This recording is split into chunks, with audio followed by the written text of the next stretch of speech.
Number 1 Iron Age Booty Daddy.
Ladies and gentlemen, welcome back to Iron Age Nights.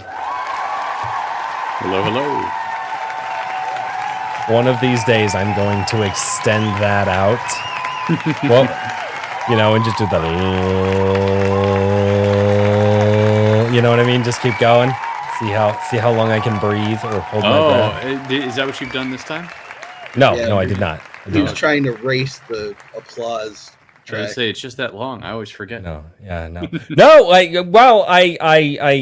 I try to actually time my ladies and gentlemen or welcome back to the show like at the same time in the bumper music, and sometimes I fail. And when I fail, I find strategic and awesome ways to cover it up that are also masked by beer drinking. Hey, look at that beer. Happy Friday, everybody, gentlemen. Best show of the week on the internet, flat out, bar none. We're awesome. Correct. Definitely. Oh, I don't know. I'm in a good mood. I'm tired, but I'm in a good mood. Hail nerds and hail good chat. beer. Thanks Yes! for letting me on. I appreciate Absolutely. it. Hail the nerds. Oh shit! You know what? What did you forget this time? Same thing I forget every week. Oh, To let you guys know, the artist said that he's waiting on a package that takes a password, so you might be like a half hour. No, That's you're good. no worries. No, that's fine. I usually always send. I always forget to send an invite to Micah Miller. Micah Miller has an open invite to the stream, and sometimes he pops in, and sometimes he can't, and that's all fine. And I forget every single week. Like even on weeks, he's like, "Dude, I totally like I know this guest. Like you should have me on," and I still forget. It's terrible. So, all right, gentlemen, let's say hello to the chat really quickly before we get into this. Over on the Rumble side, John A. Douglas is over on the Rumble side, and apparently, if I get to 150 followers on Rumble on this stream, he's going to drop the N-bomb in the chat. No. Good God. That's a challenge. It's five more. It's 5 more subscribers on Rumble, and apparently John's going to do that. It in his favorite rap song, and it's fine. Right? Yeah, just say it in your favorite rap song, and it's absolutely. So, and you said rap song, and now I just got I got 5 on it by Looney stuck in my head. I got 5 on it. Flashbacks, yeah. Oh, dude. Oh, I'm an old. All right, Snow down in the chat. She was the first person here right after I posted this. She jumped in the chat. Drippy Soul, how are you doing? Redoubt Productions is down there. We've got Raven Nevermore. Jose Hernandez. Raving Dad Gaming. What's going on, man? Horizon Talker is down there as well. John A. Douglas is double dipping over there. We've got Swift Sword Rush, Guilty Gearhead, Mediocrity 4. What's going on, Mediocrity? I haven't seen you in a hot minute. Victor Gorchev, what's going on? Victor? A.S. Brunert.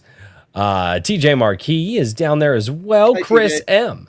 How are you doing? Wrangler, Evely Music, Pixel Trader, Chris Fisk, Maggie Chan. What's going on? What's up, Chris? And I think, unless, and Wrangler gifted 5 a drink with crazy memberships down in the chat. We've got Hojo Comics down in the chat as well. He just says Hojo. And then and thank you so much for those 5 gifted memberships, good sir. I do appreciate it. Ram, what's going on? The Lord Otter is down there as well. We've got Kikomon. Is that the fake Kikomon or the real Kikomon? No, that's the fake Kikomon because he doesn't have a wrench. We've got Herman Beyoncer, the Lore Forge down there as well. The chat jumped on me. I'm trying to go back up to see if I missed anybody. Hello, Herman. I think I caught everybody. Oh, man, this is going to be an absolutely fantastic evening. A man who I believe we've covered on the channel before, or I've covered on the channel before. These guys were doing other things like, building a completely and totally new infrastructure and way of thinking about like Iron Age comics. Like, I'm just doing YouTube videos, and these guys are like, yeah, so we're going to build the parallel economy. I'm like, really? Yes. All right, well, whatever. You guys are hanging out. That's Hey, definitely it's a bit what much, me but I'll and take King it. Richard agree on, and immediately formed a bond about is No, yes, no. parallel. Yeah. Oh no, I'm down. I'm so down. I got the kids and the Jobses and yeah. Anyway, enough about my sad sleep life. I have a great life. I have a sad sleep life. That's where I'm going out. I said on a stream a few weeks back. Was it last week or this week? Anyway, life is really lifing me right now. Dude, if you sleep more than 6 hours, you're lazy. I'm sorry. I generally don't. Usually I sleep anywhere from 4 to 6 usually. Last night I passed out in my garage in my chair in my garage. I passed out at like 6. I woke up at like 8 and I was like, I'm going to bed. Yeah. And I woke up at 4 o'clock this morning. Oh man. All right, Mr. King Richard. The man, the myth, the legend, the guy who is building Anvil, the Iron Age magazine. How are you doing this week, good sir? Doing very well. We just inched across the 500% funded mark, so Holy crap. that's awesome. I'm That is very very insane. excited. Okay. Did you Yeah. think it would do that? Before I was optimistic. Yeah. I was optimistic that we would sell at like around 250 copies is kind of what I was hoping for in terms of like upper like positive projections. Yeah. But I didn't expect people to go quite so wild on the add-ons and everything else. So it's been great. And I've been very, very happy. So Right on. just a little secret update because I'm going to be doing a proper update on Monday. But the morale poster from the cover artist is done. And the prototype dice are in. But I'm not 100% satisfied with the product. So we may be, they look nice, Yeah. but they kind of feel cheap. So I'm trying to decide if I want to like do some very cheap dice or if I'm going to be like, all right, we're going to do a separate package later or something like that. I don't know. We'll see. Ooh, Anyway, yeah, that's a tough one. Yeah, I know. That's my whole dilemma at the moment. Yeah. When you said dice, I was like, that's going to be.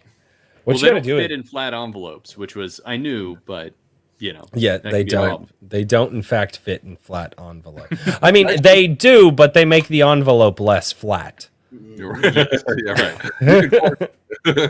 Well, so it's somebody in Comicsgate community. He makes dice. I think his name's Frog G. I think that's who does it. Oh, I can- okay. I'll Yeah, I give know you- who that if is. you don't- okay, there you go. I think he makes dice. Yep. Oh, I wish I talked to him He first. made it I'm- for Nefarious Global Frequency. I think they Oh, had a okay. deal with making dice or something. I don't know if he can make it on a mass scale or not, but yeah, I'm pretty sure he does it. Yeah, I think I'm just going to go straight to ChessX, who, Oh, there you go. and I'm just going to bite the bullet and order 500 of them because it's way cheaper to do it that way. Yeah. Well, yeah. Anyway, I mean, but that takes 10 weeks. It's the only problem. So anyway, so I will say this. My lovely wife, She handles all the finances in the house, and it's one of those things that's like bills hit at a weird time for my paychecks. I get paid bi-weekly, you know. Oh yeah. And so it's just kind of like we obviously always have the money in the month to pay our bills, but it's just like when it hits sometimes it's just kind of awkward. And so she's like, hey, she goes, let's shift some bills around this month. She goes, because I want to make sure that we can go and we can support Richard and what he's doing with Ann. Oh, well, that's very kind. You don't have to do that, as I've said many times. I know, and I was like, and she was like, no, because we have to support this. Like, we have to make sure that we can go and support him and do that. And I was like, yeah. And so before the end of the campaign, I might be the last guy to like, you know. Well, if it makes any difference, I am going to. The campaign ends on May 1st. But then I am going to do like a brief in-demand window. Cool. So that'll be like the last chance to get issues. I'm going to cut off all of the add-ons, and it's going to be just I don't want to try just to the get magazines. I So want to try to get an animal. anyway, I want a King Richard fucking pop figure only because it would be hilarious. you know, only because it would be absolutely Brown.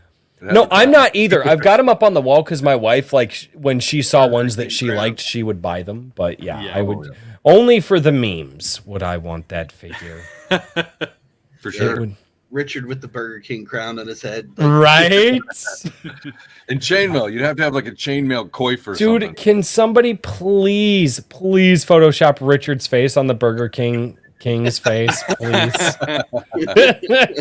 Oh man. Oh God, it'd be great. Mr. Daniel P. Riley, how are you doing this week, man? I'm good. Good. Super secret projects, nothing I can talk about. I know you've been all secret squirrel for like 3 weeks now. It's kind of pissing me Dude, off. I love doing this. It's so much I know fun. it makes me irritated. Get so many cool things like that are getting closer and closer to completion, not just the awesomeness of Anvil. There you go. There you go. Well, I guess we'll just have to wait. I did throw my auto shill engage tweet into the private chat. Auto shill engage. That's Yes. all you get. That's all you get. You suck, good sir. Whole point of this show is for other people to show, which I feel is like the antithesis of what a YouTuber should do. Oh, well. No, I mean, I completely agree. You were talking about like Nerdrotic and all that stuff on one of your videos. Yeah, dude, like just stop complaining so much and maybe just talk about some alternatives. That's why I don't glad chill. that they I don't talk about other people's stuff. Yeah. I mean, but then I'm like, now I'm kind of like, I'm glad that they don't, because then shows like yours offer, you know, an alternative. So then people can go vent, blow off steam, and be all pissed at, you know, their childhood or whatever being wrecked.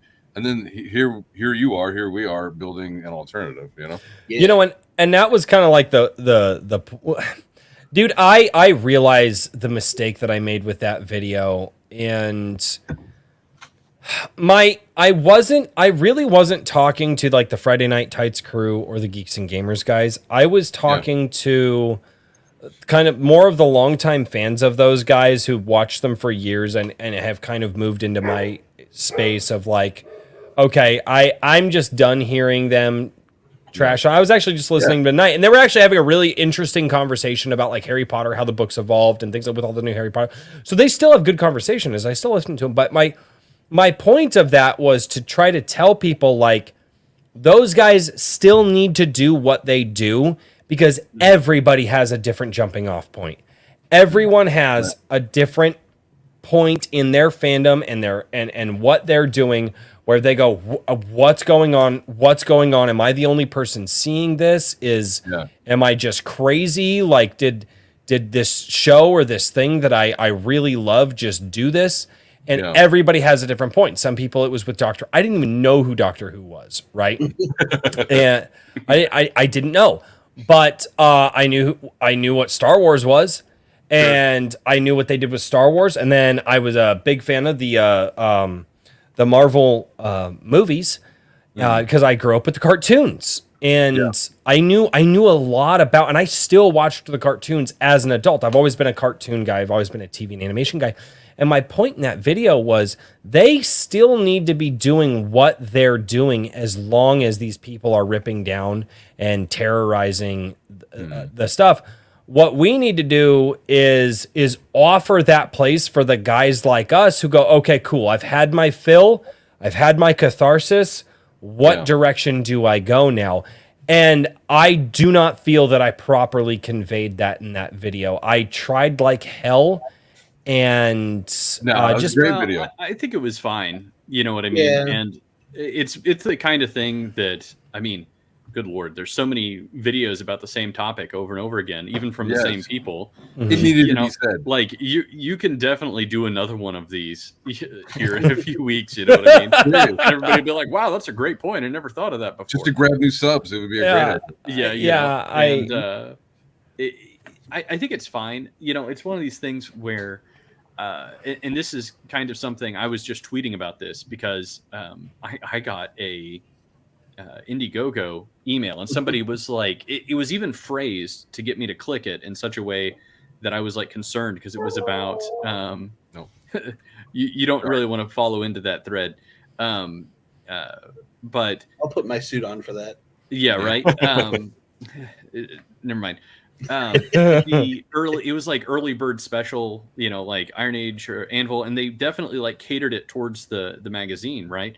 And this guy was basically pitching. He has some service that, however much like you have pledged for something, it then increases the stock limit, so it looks like there's only 2 or 3 of every perk left, and so it like drives people into impulse buying on things, which is true. It works. FOMO buying. Yeah, exactly. And even described it as such. And like, my thing is, I think this is not, I don't know. Some people were like, this should be illegal. And I was like, I don't know about that. You know what I mean? But, in fact, I don't think that should be illegal. But the problem is the consumer. You know what I mean? Like, consumers need to, are going to have to improve their behavior at a certain point in time, even on the right. You know what I mean? Even people who are dissatisfied with the mainstream are going to have to improve their consumption. You know what I mean? Like, you get what you buy, and at a certain point, you know, you do these things, and you're trying to do things in an ethical fashion, and everybody else is not everybody, but you see other people being way more successful using tricks and other things. And you go, you know, like, am I going to either become like them, or am I just going to quit? You know, and I've seen people quit in similar spaces. Well, it's like in comics, for instance, if I want to sell a comic on Kickstarter, I might as well just forget about my own ideas and just do big boobs and guns. And hey, wait. Stuff, right? Hey, hold on. You're gonna really come out and just like attack big boobs and guns and just like that? Not attacking, but that's, you know, that's what's gonna really sell. You know, that's what's gonna hit 50 grand without trying. You know, yeah. So, to be successful, sure, I could do that, but you know, I actually have, you know, a story, and so I don't want to just do cheesecake. No, it's fine. No, dude. I mean, like, I get it. You want to do small boobs and knives? That's great. Like, nice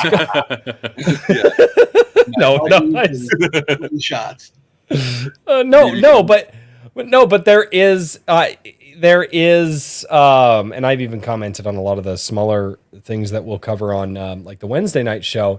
A lot of people out there put the well-endowed girls front and center on their covers and stuff like that. And I mean, obvious, and there's an obvious reason for it. Yeah, you know, sure. Yeah, but I don't even necessarily blame people for doing that. You know what I mean? No. But I do think that you've got to.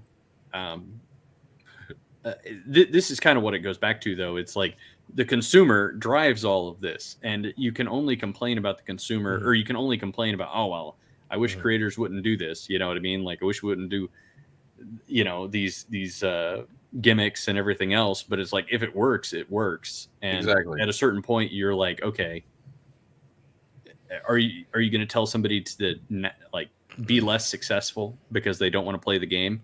And it's you know, well, from my personal example, like last year I was working on a crypto thing, right? And one of the things that we were doing is trying to do an open metaverse, because all of these things that are real popular and have like millions or billions of dollars in them, they're not as advertised, you know, because people don't care if they're genuinely decentralized. They want something that works.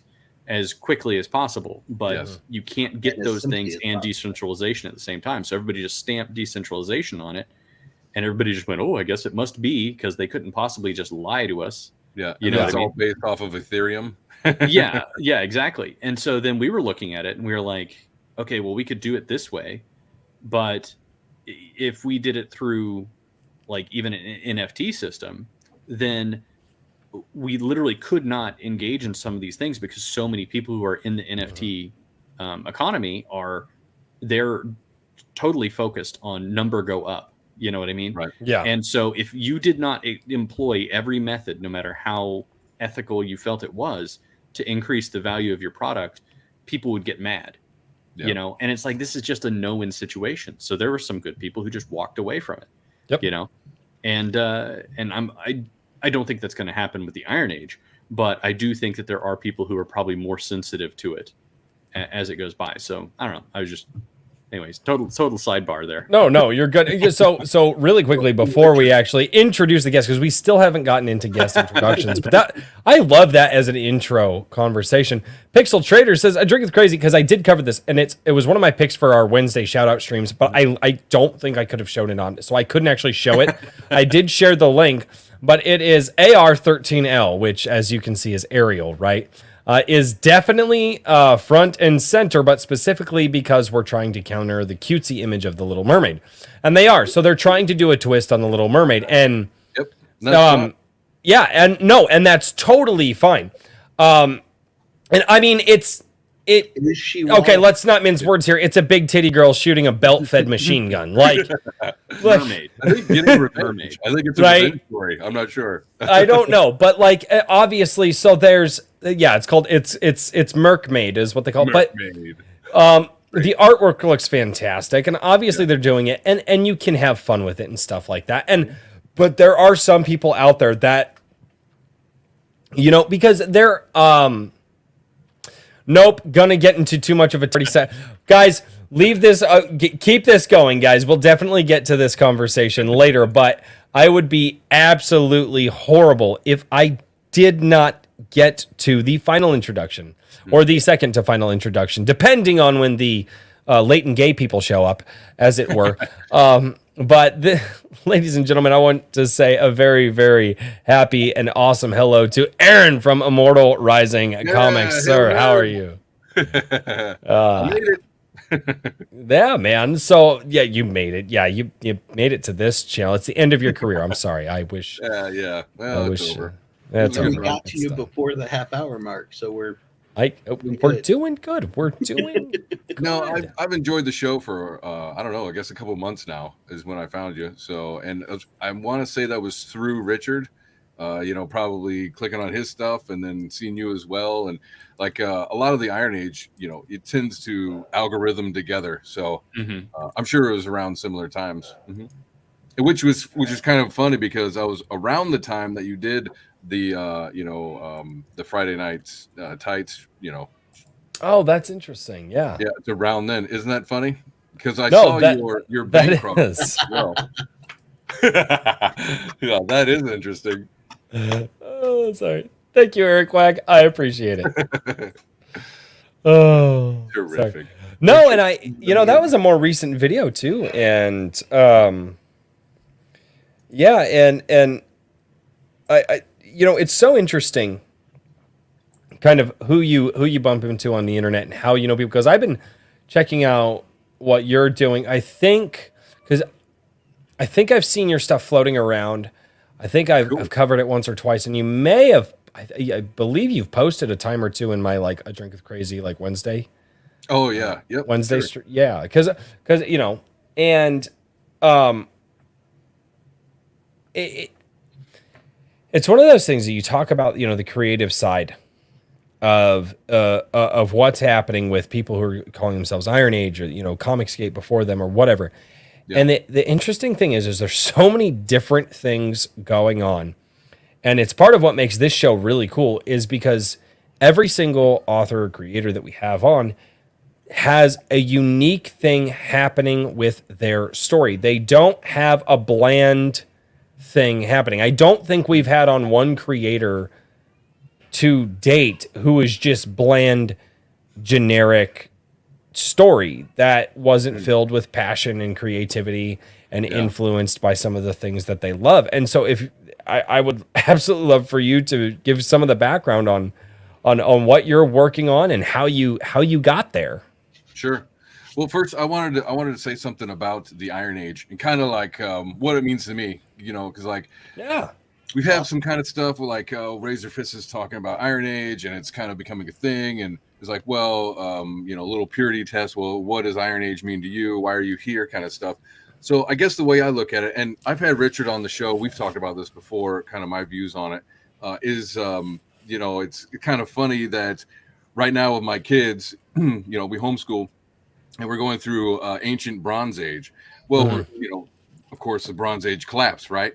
And what was that? It was when the great powers were overwhelmed by the sea peoples or whatever the excuse was, but civilization collapsed. And I kind of view that, and after that Bronze Age collapse was the Iron Age, right? It was a whole new tech, it was a whole new power system and everything. And that's really the way that I look at this now is, Disney is a mess. They are. Oh God, yeah. They're stumbling around. They lost their shoe. They don't know what's going on. Fine. There will be somebody there to replace that kind of entertainment. Is it going to be $100 million worth of CGI? No, but they're not going to be trying to usurp your culture. They're not trying to demoralize you and all this other stuff. They want to tell a good story that is that they're passionate about and that means something. And those are the people that we really need to gravitate towards, which is why I have on so many indie creators. I don't know, over 100 videos just interviewing people. Hey, do you want to come on? Here's some airtime. I don't have a major show or nothing, but at least it's some time people can get to know you. Share that link, and so that people who are on your Twitter or are interested in your stuff can listen to you. All that stuff. So I'm doing as they say in what is it, Starship Troopers, I'm doing my part, and it's the best I love it. But I love it. Oh, that movie. That's my Iron Age rant. And the fact that like me and Richard kind of found, I found him or whatever, and we've hit it off. I think, I think that's great because we agree on the whole parallel system, and that's exactly what this indie stuff, or I guess in underground. I'm not sure. That's really what it's about. He's my. I think we're going to give a new definition to what's happening here. I really do. I'm interested. I think the new definition, and it hasn't been coined yet. Iron Age is the precursor to the definition that we're setting, but the new definition for what is happening here is on its way. I don't know who is going to coin the term or when it's going to be here, but I feel like, yes, it's indie what's going on right now, but the passion and enthusiasm around it feels bigger than indie people have had before. Yeah. And that could just be a consequence of the internet. I don't know. Yes. I was just going to say that. Like the internet is the modern day printing press. Sorry to interrupt. So now you can make books on the cheap and you can you get them out to the masses, and it's a total decentralization of information. And that is what's important here, is the decentralization of the media is coming back to, the people, whatever that means.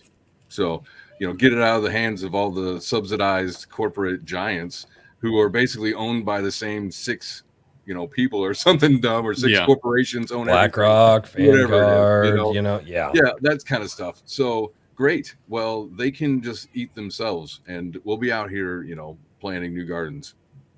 Yep. Absolutely. Exactly. So before the Iron Age actually took off, the name and everybody coming together, I had already written and published my Tales of Halcyon fantasy trilogy. Nice. And it was trying to build a brand at the time because I was of the mind, like everyone says, that you have to brand yourself out and build a huge audience. And I thought I'd take a cue from one of my favorite little short-lived TV series, Firefly by Joss Whedon, and play with the verse as the moniker. So my whole thing was independence. We're out here in the black by ourselves, doing our thing, building our little community out of whatever ships individuals that fly by. Mhm. You know, because we're all out here trying to do our own thing. Yeah. Oh, that's an trade interesting with metaphor. each other or work with each other for whatever time we need to and move on to keep going where we're going. We all had a destination. But then the Iron Age kicked in, and I was like, "Ooh, I like that better." So I'm going to hang out with these guys. Yeah, I mean, I've said before that I think that the Iron Age is kind of like and I didn't necessarily start out saying this because I didn't fully appreciate it. I said that, you know, other things were kind of like the parent or grandparent, but I realized that a lot of these things are continuing, and that's not really how it worked out. It's that it's a recognition of what's already happening, and the fact that it's happening across a bunch of different mediums, you know, and not just across a bunch of different genres. You know, because there have been like culture wars in sci-fi writing and fantasy writing and things like that, and so on and so forth. But you know, when you see it in writing and comics and just across the board, like even you've seen this to a certain degree with video games. Now, mind you, a lot of them have not been political. You know what I mean? There's still a lot of indie games boiling up, but you still see this phenomenon where these big studios are unable to produce anything that's really very good, and you have indies gobbling up huge portions of the market. And so I think that we're headed towards a very interesting time, and the Iron Age just kind of like, I don't know, it's already happening. Well, and, like on my channel, I focus on fantasy, the fantasy genre. Well, that, you know, that includes tabletop games. Tabletop games, another one. Pulp, novels, short stories, that kind of stuff, and then comics. And in each one of those areas, that's exactly what I see. Like, for instance, in the tabletop games, you know, you have the old school Renaissance, right? The OSR. Well, they have very similar values as Comicsgate, and Comicsgate and OSR have very similar values to Iron Age. Now, of course, those communities are their own animals, and that's all fine. But I have been trying to build a bridge, you know, trying to get us all to talk, because, you know, I really believe that a unified front is what is called for here. Look, I understand not everybody is going to be interested in a comic book, but at the same time, you know, there will be a percentage of them that will be like, oh, that's cool, and they'll know that you know, it's not going to be woke. Their money isn't going to be wasted on, you know, just politics, you know, just slapping you in the face, where there's like a whole wall of text telling you how you're a bad person or whatever. So, you know, and that's kind of where we're at. It's like, let's just tell good stories. Can we do that? No, that's a bad thing. The ESG, like, I'm not getting ESG, so you know, kickbacks. I'm not getting that. Don't say 3-letter things here. I will tangent. I try not to tangent. No, but I'll get swatted. Oh, yeah, fucking bring it. Plate check. Anyway, never mind. Sorry. I'll allow it. No, one of the things that you said, you know, you're trying to build that bridge and trying to, you know, show off people earlier. It's one of the things that I feel I am really drawn to, and I've said it to several guests at this point, but I really feel like my job isn't to sell like Immortal Rising. That's not my job. That's your job, right? Yeah. My job is to sell you to everybody out there. And I tell people at the end of the day, maybe you buy the book and you go, you know what? It's not my thing. But I know that my money went to someone who doesn't hate me and who probably feels the same way that I do. Yeah, and exactly. I can sympathize with them. And I would rather, even if people don't like the books that they buy, they're not big, and it just wasn't their thing, because it happens, right? Or maybe, you know, but maybe they have the book and they go, oh, but I know somebody who would like it. Maybe they pass it along, right? Maybe they share that book. But the fact of the matter is their money is no longer going to these evil corporations who are out there to tear down the people who supported them for decades. Exactly. And that's my goal here is I want people to send you money. I want people to stop sending their money to Marvel and DC. And, I don't... Image kind of got weird there too. But I mean, they all are. They're all Yeah. going to go that way. But I'd rather them stop No. sending money there. Or even like me, I'm a movie and TV guy. Yeah. Always have been. Stop sending money to, Warner Brothers and start sending money to people who are building new movies and new projects who what might not be the most spectacular production in the world, but at least that your money went to somebody who doesn't hate you. Well, let's not forget this, these movements or communities or whatever, that inside there is going to be the next cutting edge. Like this is where the cutting edge is formed. Like the Anvil magazine. That's exactly true across the indie board. This is where it all happens. And because all the other stuff, they're rehashing so much stuff. I don't even care. Like, oh no, we're redoing RoboCop because you guys didn't like the last one. We're gonna I don't care, dude. RoboCop's been told. They dropped the ball after the second one, so whatever, I didn't mind the remake. It wasn't horrible. Wasn't even interested. It was forgettable, is what it was. It wasn't horrible. It wasn't memorably bad. But that's the thing. Like, it wasn't horrible. But I also kind of take a stance on a lot of like the stuff like before. I think that I'm a lot easier on things that before I really recognized like the fourth great religion, which everybody calls it woke. I don't call it that. I call it the fourth great religion.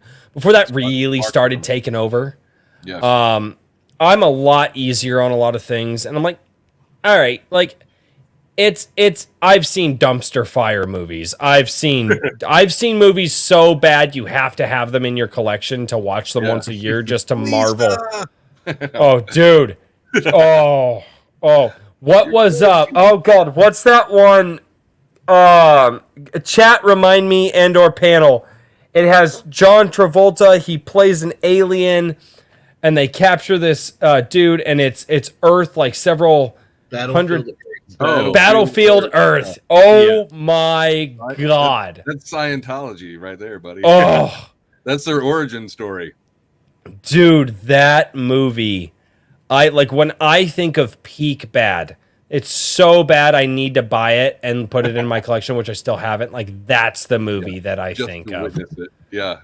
Dude, it is unbelievably horrible. And I think I had like 103-degree fever, and I woke up and they were playing it like early in the morning. And I was watching this thing just in a fever-induced, what felt like a coma, going, what am I seeing right now? Yeah, that's just from the writing, let alone the effect. Oh my God. I mean, it was L. Ron Hubbard, so like what are you gonna do? Yeah.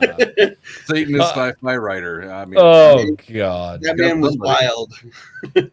Yeah. But there are things, and like I said, I'm a little bit easier on a lot of things, and I'm a little bit harder on a lot of things than, especially after a lot of the, the political stuff got introduced into it. Yeah. But at the end of the day, what's happening here is I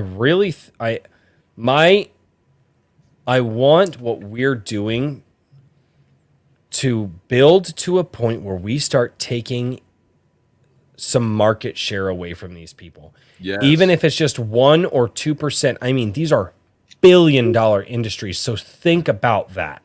Yeah, billion-dollar industries. You take 1 to 2% from them. It's a long process. It's a long process, but it will shock them. Right?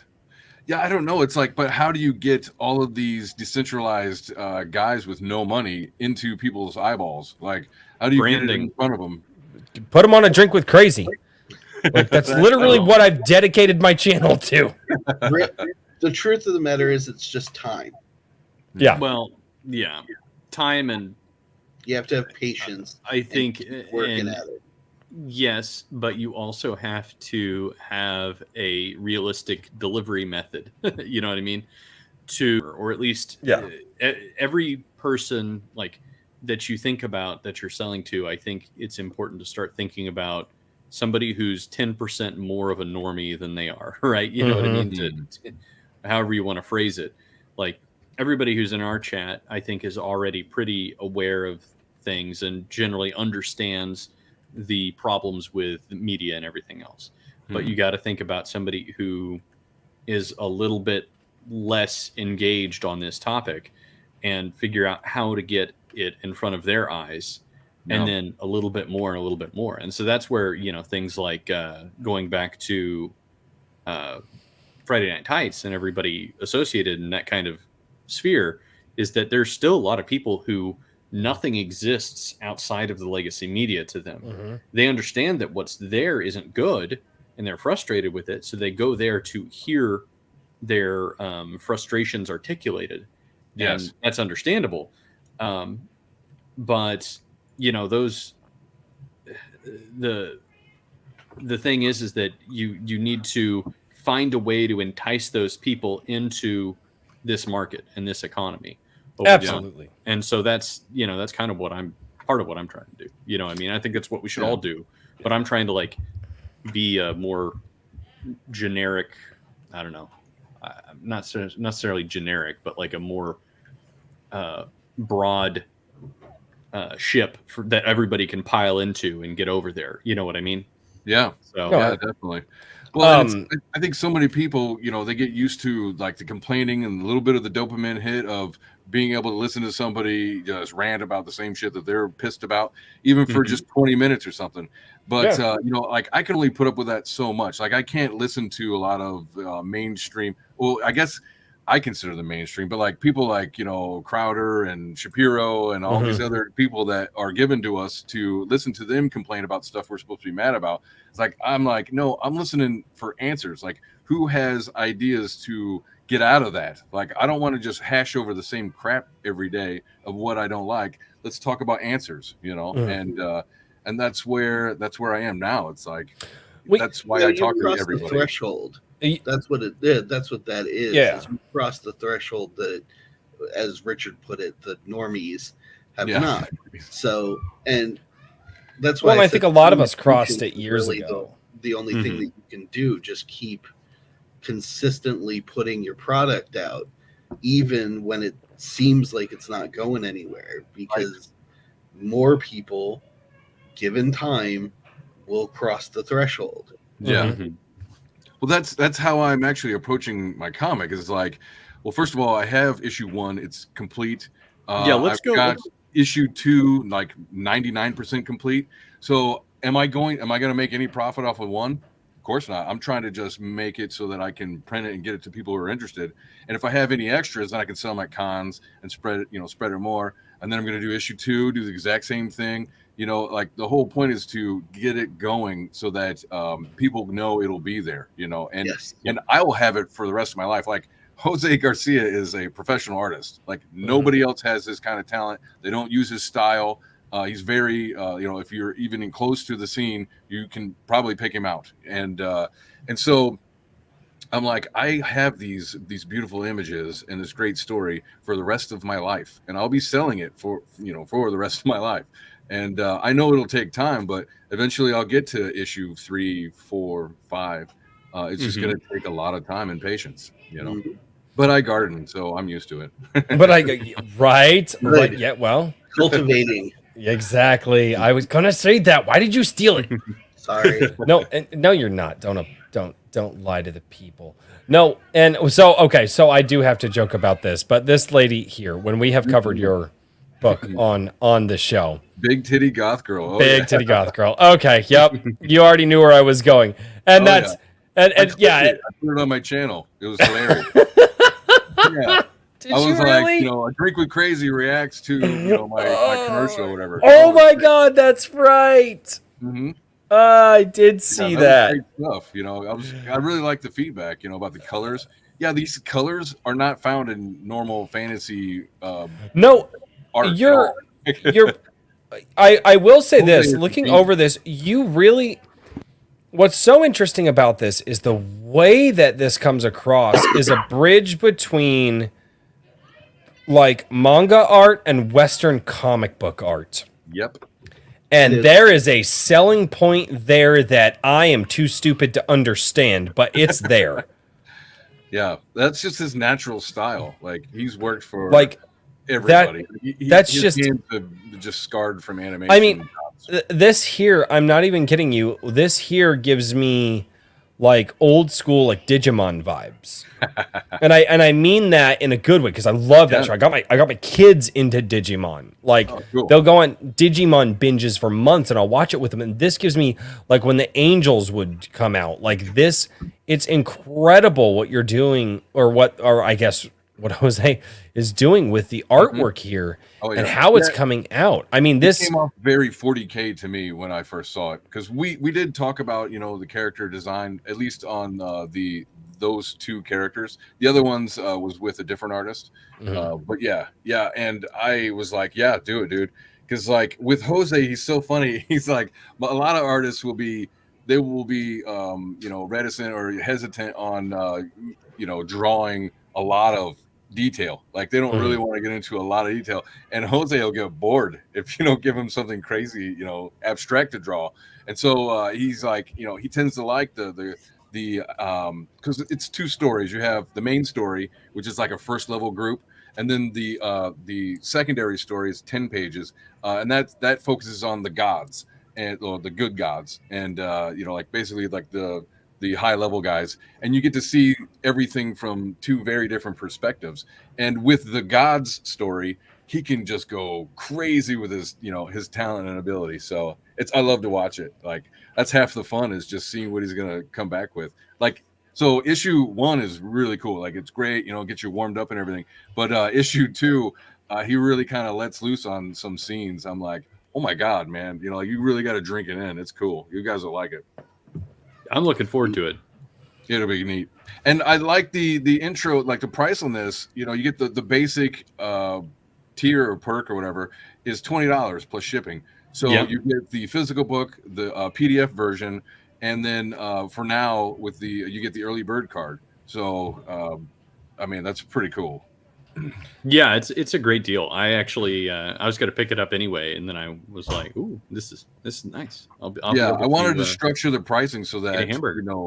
A twant can get you what you need, as the gangsters say, and like or like $100 to get you everything except for the secret first Immortal tier, which is something else completely different. Which I guess I should, now that I brought it up, I should bring it up. So I'm selling. I had the first issue done by a different artist. It was more of an amateur artist. It was before I met Jose, and so I had Jose redo all of issue 1, and so that the art would be consistent. And so I am offering for the true collectors and the people who really want to give a little extra. I'm offering the first version of the story as well. For a decent sum, but it's worth it if you really want to help out. Help me meet my goals. Awesome. Sharing the links. I have to share the links every time people shill, and I'm not good at this. No, that and it really is pushing through, and it is what is happening with what feels like what's happening with the Iron Age right now. Feels like what was happening back in the day when, like, Stan Lee and them guys were trying to push through and break into the market.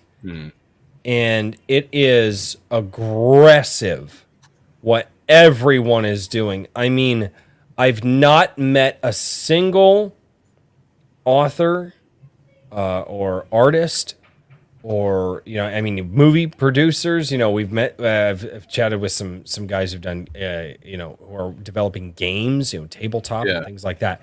Every single person is aggressively going at it, and just relentless in their determination.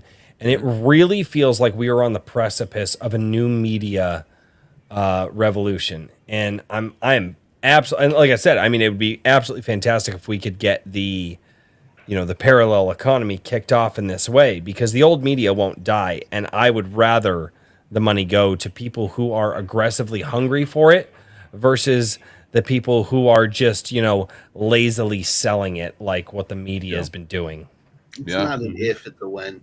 Well, it's these tribal communities, right? Like, so I really like this comedian who is completely banned out of existence. That so far that he had to become a homesteader, and Owen Benjamin, and he started all his fans. They started Beartaria, which is basically just the name of their community, and they all have similar, ideas about virtue and things like that, and really a lot of them are homesteading. There are, they have a secondary company. They're hiring each other for jobs. They're collectivizing their intention and all that stuff. And it's really, these people they're living a different life than the people who, are buying their food or dependent on Walmart or dependent on, these big corporations just to survive. Like, these people are meeting each other. They're having meetups, and they're exchanging information, buying products from each other. That's the way it should be. I feel like, and if I'm not mistaken, but this is going to sound shitty to say, I'm somewhat out of the loop of what's going on in my Gilded lately, predominantly because of work. But I feel like that's what the people in my Gilded are doing. Correct. Because everyone in there is networking with each other. They're all buying each other's services and producing with each other. And that's not because of me. So don't fucking, Royce, you're good. No, it's like, all I said was, hey, here's a place, go chat, and we can hang out and share some memes. And you guys decided to build the parallel economy in my Gilded. So, but I feel like that's just what people are craving right now, is they're just like, screw this. Oh, you do a thing? Cool. Is it the best thing in the world? No. Are you good enough at what you do that I would hire you? Yes. Are you a corpo media hack? No. You get my money. Yeah. Yeah, exactly. Yeah. I'll buy your soap. It's fine. Yeah. But or exchange chicken eggs. That's cool too. I got the chickens, bro. I got the chickens. That was a great little video you did. I'm like, man, because I'm supposed to get chickens last year, didn't. Things got real crazy. This year, okay, fine. I can focus a little bit on it. And so, yes, we're finally going to get some chickens this year. It should be cool. Attaboy. Yeah, I was like, at least get 4. I'm kind of in town, so I can't go crazy. Yeah. So, but I could do 4. We were lucky enough that worked out with some friends of my wife and all that. Like everybody's like, hey, what do you do for the chickens? I'm like, I don't know. Like, my wife's doing that. Like, dude, I know how to kill the chickens, and I know how to butcher them, and I know how to I raised chickens when I was a kid, and I'm like, they're fun. I love them I love animals just inherently. I would never want to see an animal suffer at all. Yeah. But I just have a very, very different view of it, and it's like, people ask me, they're like, dude, what are you doing for the chickens? And I'm like, you need to ask my wife. So I wanted to point out in your chat there, it said Evely Music says the Beartaria Times app is fantastic. Yeah, that's where all that stuff happens. So because Owen's jokes are real risky, offensive, all that kind of stuff. But the community that's come up out of them, if you go to the app, it's all just job opportunities, or hey, look what we're doing. We just got goats here. Hey, here's a great recipe. It's that kind of stuff. So and I see a lot of that again in my Gilded. It's why when you were kind of describing it, it's why it's the way it feels. Yeah, it really does. People are sharing. There are guys over there sharing pictures of new stews that they're making. Guys, they're going, this is the bread that I make, and people from all over, I have people from all over the world going, this is what I make, this is what I cook. Then we obviously get the meme lords in there, and they're they're doing their thing and having fun, and people are out there saying, man, I could really use help with beta reading or with editing, or hey, is there somebody out there who wouldn't mind listening to a track that I just produced, and let me know what they think, or hey, is there anybody out there interested in voice acting? And it's it's happening, and it's the passion behind the people who are craving this thing. Yeah, definitely. Yeah, that's one thing that I heard after starting my channel and doing this tour, trying to promote my stuff, is apparently I have a radio voice, and I have to yes, you do, with that. Yes, you do. So yeah, I'm gonna have to start. I'm gonna get into voiceovers. I think that's my next thing. Yeah, I accepted my first voiceover thing that I'm Nice. supposed to be doing. So, oh shit, I didn't message him back. Damn it. Oops. I have Twitter open. Let me do that. I've been meaning to do that for 4 days. So Richard, I got a question for you. What are the add-ons that are selling the most for you? Well, I mean, I really only have a couple very simple add-ons, and most of them are actually posters. Posters are kind of the big seller, and I think the Be the Vanguard is the leader in that. That's the mech. But, That's the one. yeah, that's the one with the mech. That's kind of the vaguely. Skunk's Workshop just came to me with it, and I was like, "Dude, this is awesome." And he sent it to me, and then he was, I was like messing around with it a little bit, and he's like, "No, let me do the background and everything else." So then he did the whole thing. It was awesome. There we go. And Skunks is awesome. So yeah, he's a great sure. dude, and he's going to be getting like a super awesome care package here. But Nice. That's very cool. Yeah, I like all your posters. I think I got the set. There's like 4 of them or something, right? There's 3 right now, but there's a 4th one. I was actually going to preview it for those who are curious. Let me do solo. Nice. Yeah. So that's the art for it. That's You got a sneak Who did peek. that? Really. Well, that's Josanne art, the same guy who did the cover. Okay. And yeah, we're gonna need to have the like the Iron Age Needs You on there, you know. Yeah. And I want you for the Iron Age, something to that effect. I'm still toying around with which words to pick and how they lay out on the poster. So instead of Uncle Sam, it'll be Uncle yeah, Sven. I mean, and this guy is great. I was able to just send him 2 things, one of which somebody had put together as a meme, and I'm trying to remember who it was. I've got it saved, so I'm gonna like make sure that I send them an extra copy of it if they want it, you know, because they did kind of an old school barbarian version that somebody else had drawn a long time ago. Nice, but very fun. But yeah, it's been fun, and there's just so much passion in the space. I really think that you know, I think I was talking to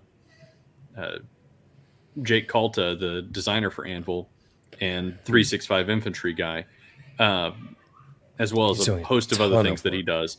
But yeah, you know, I was saying that it's kind of whenever you get these things together that you get this like just a whole bunch of creatives working together, kind of pitching ideas, and you know, some of them don't always pan out completely, but like a lot of like the best ideas that you get in an age, if you will, or in a group like this come out of those sort of creative like boiling pot, like what do you want, melting pots, where everybody just starts putting ideas together and people start doing things.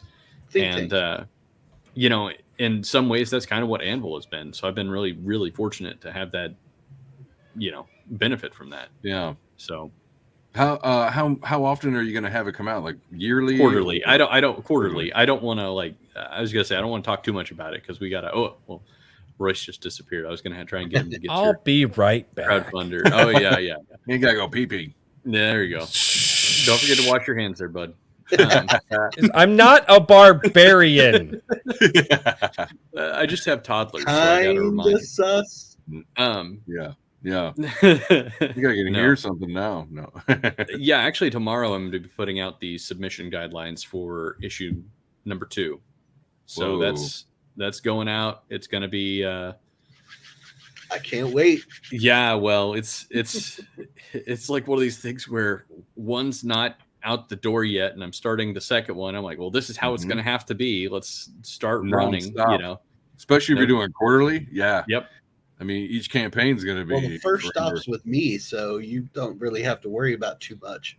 Yeah, and so I'm thinking anyway, but talking shop. But I'm going to try and have it for like a set amount of time in May. Give us a little bit more time and kind of ooch everything forward just a little bit, so that we can have some a little bit more flexibility, because everything with this issue has very much been kind of skin of the teeth sort of thing here. First run always is. Yeah, learning process.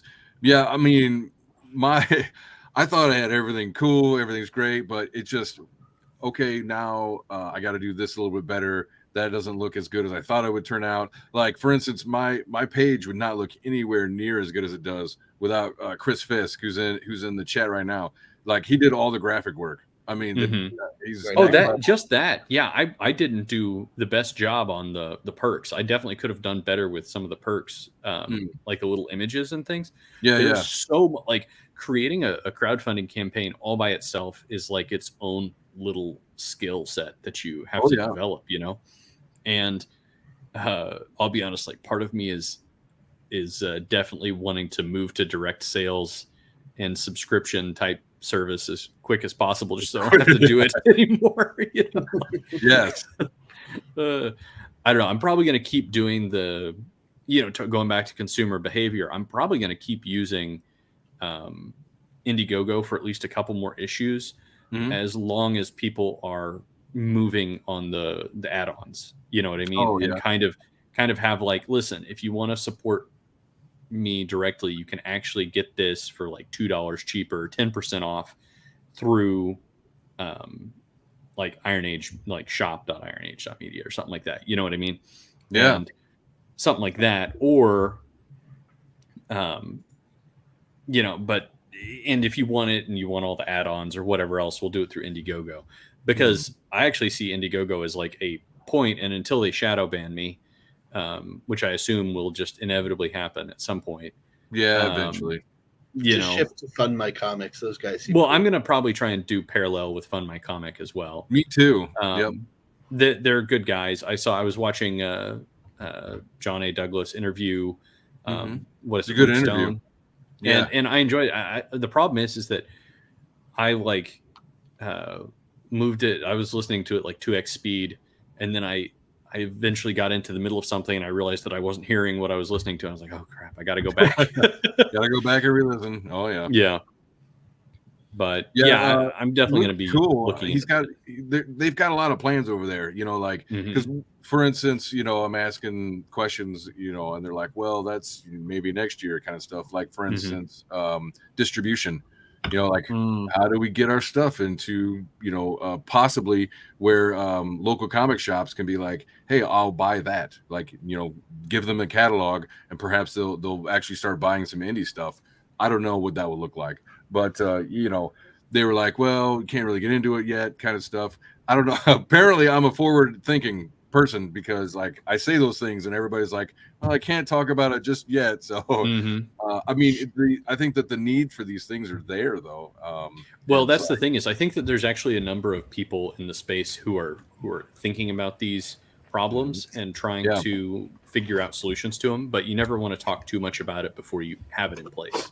I agree 100. Yeah, you can't, what is it, like you can't whisper on the wind or fear it'll disappear. Yeah, that whole thing. So it's really one of those things where I think that we're going to get there soon, and people are talking about printing presses in chat.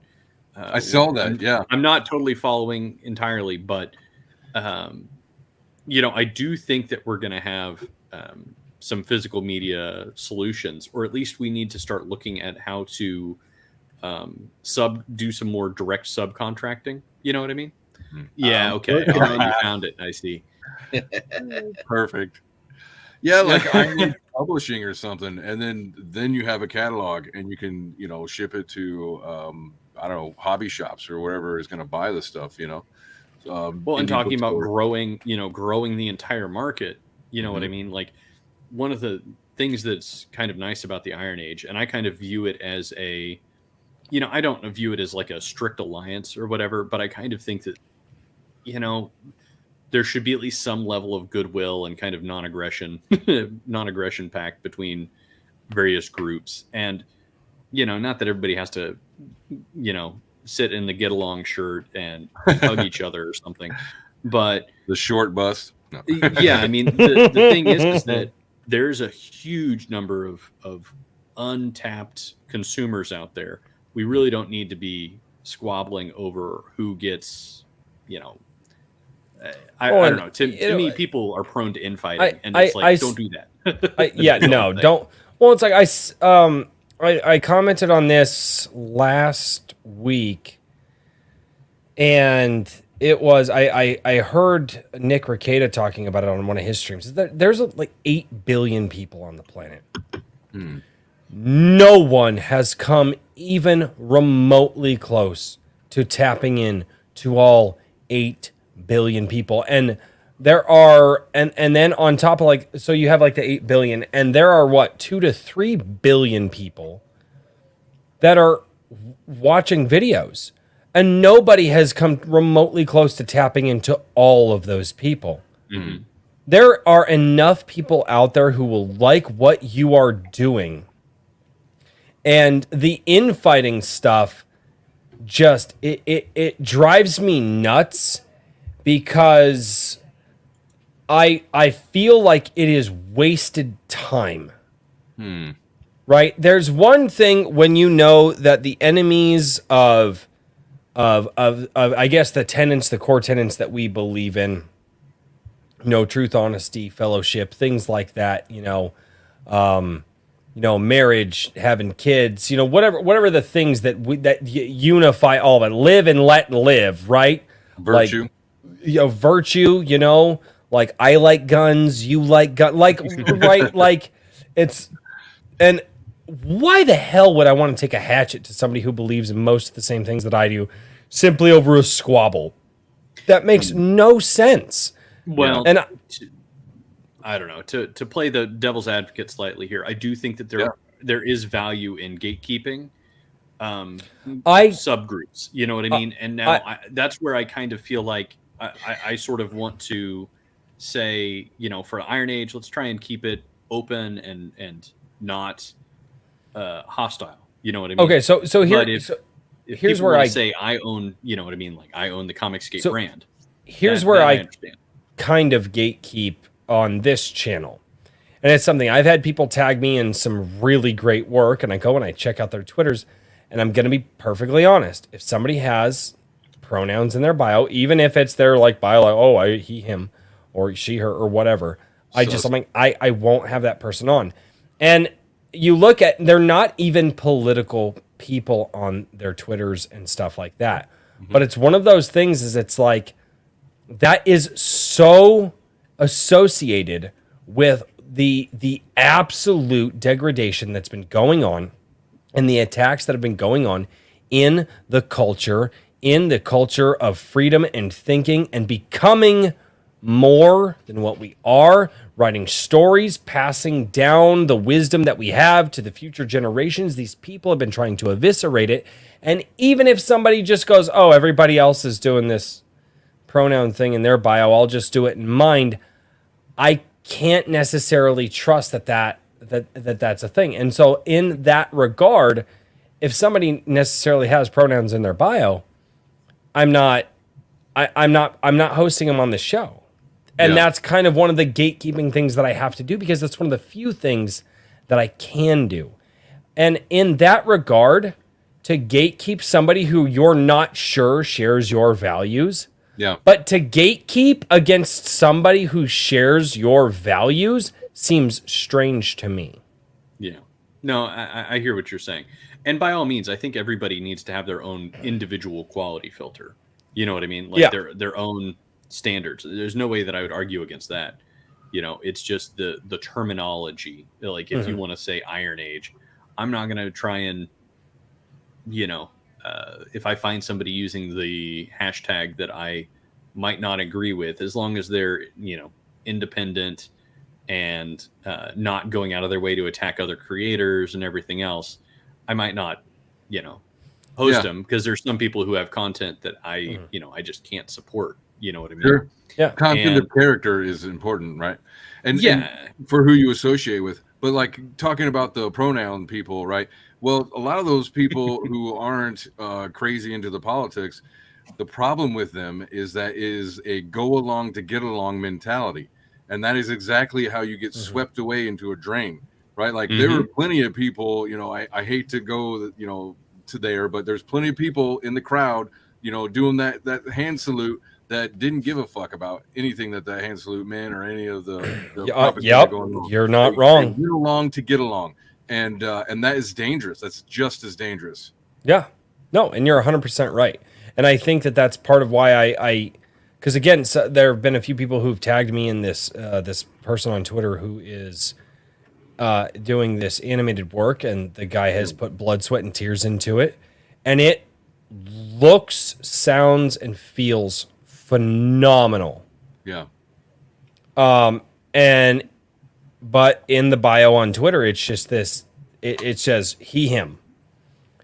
And I saw that and I was like, I can't. I can't. No matter how good this looks, because this person's like, well, they keep calling me woke, and I don't know why they keep calling me woke, and it doesn't really make sense to me. Is like I don't even really know what that term means. And the person's very honest in what they're saying. And I'm watching the tweets here on this one because I actually wrestled with this for the good majority of the last week or two now. But I can't trust that person, understands what letting that in is just by simply putting pronouns in the bio, you know, and it's like, again, the go along to get along. And it's like, okay, so if you don't understand what that means, why did you do it? Exactly. Is it because everybody else did it? Well, okay, my parents used to have a saying, if all your friends jumped off a bridge, would you do the same? Right? It's a very old, it's an old saying, but it still stands true. And I say, well, me being the smart ass, I look at my parents and be like, well, are my friends bungee jumping or are they trying to commit suicide? Like, there's more there to my parents used to, oh God, I used to drive my parents up the wall with stuff like that because that's not what I'm like, no, like, are we there to jump off the bridge for fun with a bungee cord or are we there to kill ourselves? Like, there's a very big difference. And like I said, I'm not a glass half full or glass, half empty kind of guy. Well, there's water in the glass. Is it contaminated water? Is that my glass? Did somebody spit in that glass while I wasn't looking? Yeah. Where did the glass come from? There's a lot of questions before I answer whether or not I'm actually going to look at that glass and decide whether or not it, That's very discerning and incredulous. I can appreciate that. Incredulous doesn't even begin to. Well, I wanted to point this one out. Chris Fisk says that's why the people still plugged into the Matrix are so dangerous. Exactly. Like, were you paying attention to the girl in the red dress? Exactly. Because you never know where this mentality will pop up and try to take you out. Yeah. I had this one lady or girl or whatever you want to call it. She I think I could say she. Careful, don't misgender them now. Yeah. I had her on my show, months ago, right? And thought it was, is it all right? It's just an okay interview or whatever. She didn't really seem like she was used to doing them and stuff like that, but that's fine. And then I go to launch my campaign and I hashtag Comicsgate, and she had a meltdown on my comments. She's like, "Oh my God, you're okay with Comicsgate?" I was like, "Yeah, that's of course I am." It's the most diverse and like they don't shit on you for it's okay to be with free. I worded it much better than I am right now. But I was like, free speech, free expression, whatever. Yeah. You're not going to find that in their community. She'd already blocked me. It's like, wow. I gave you an hour of my time so you could promote your stuff, and you didn't do any kind of background check on me to see what kind of show you were getting on.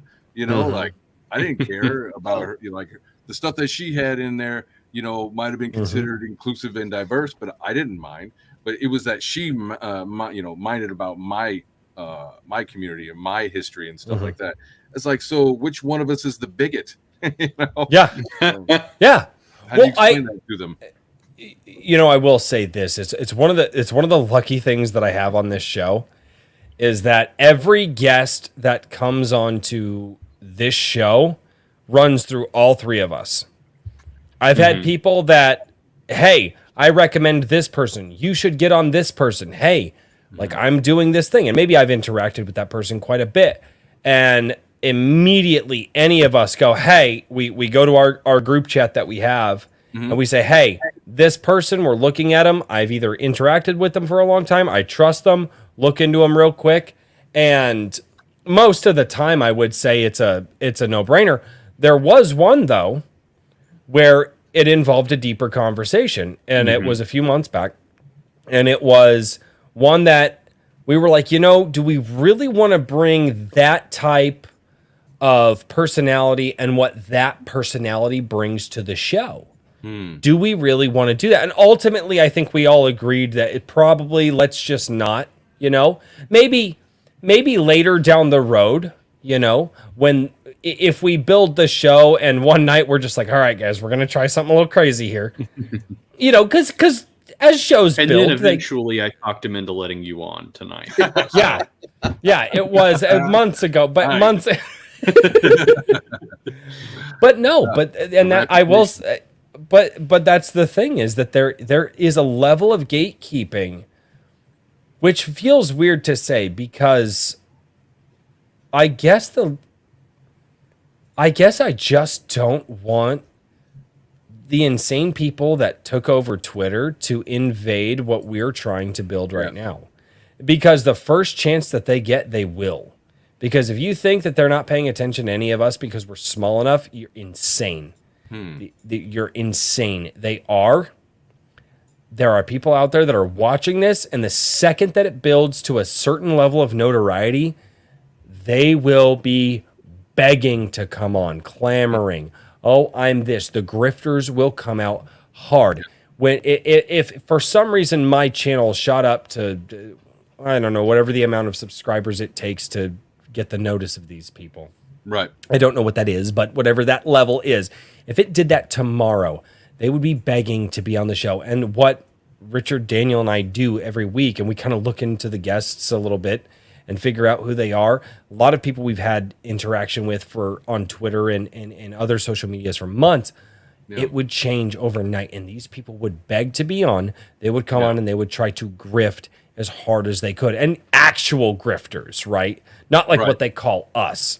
And I think those are the ass bags that we need. Sorry, I'm... No, let it out. You're Dude, in good company. Dude, I can't stand them, but I think that that's what they would do. These people who would sit here and call me racist and sexist and a bigot and all of us these things would beg to be on a show like this, because this show tries to promote new creators, upcoming creators, and people who are trying to build their bones. And these people can't build their bones on their own. And so they would try to take advantage of the good nature of this show. And that is what we need to gatekeep against. Well, yeah, and that's definitely part of it. That's why I think that there's an important aspect to that each individual person and group needs to be kind of responsible for themselves. But hopefully with minimal, like, telling other groups and other people how they need to handle their business. You know what I mean? And just kind of let the consumers, let the market decide, you know what I mean, who is doing the best job of producing the content and the community and the culture that people actually want. You know what I mean? Right. Because I think that,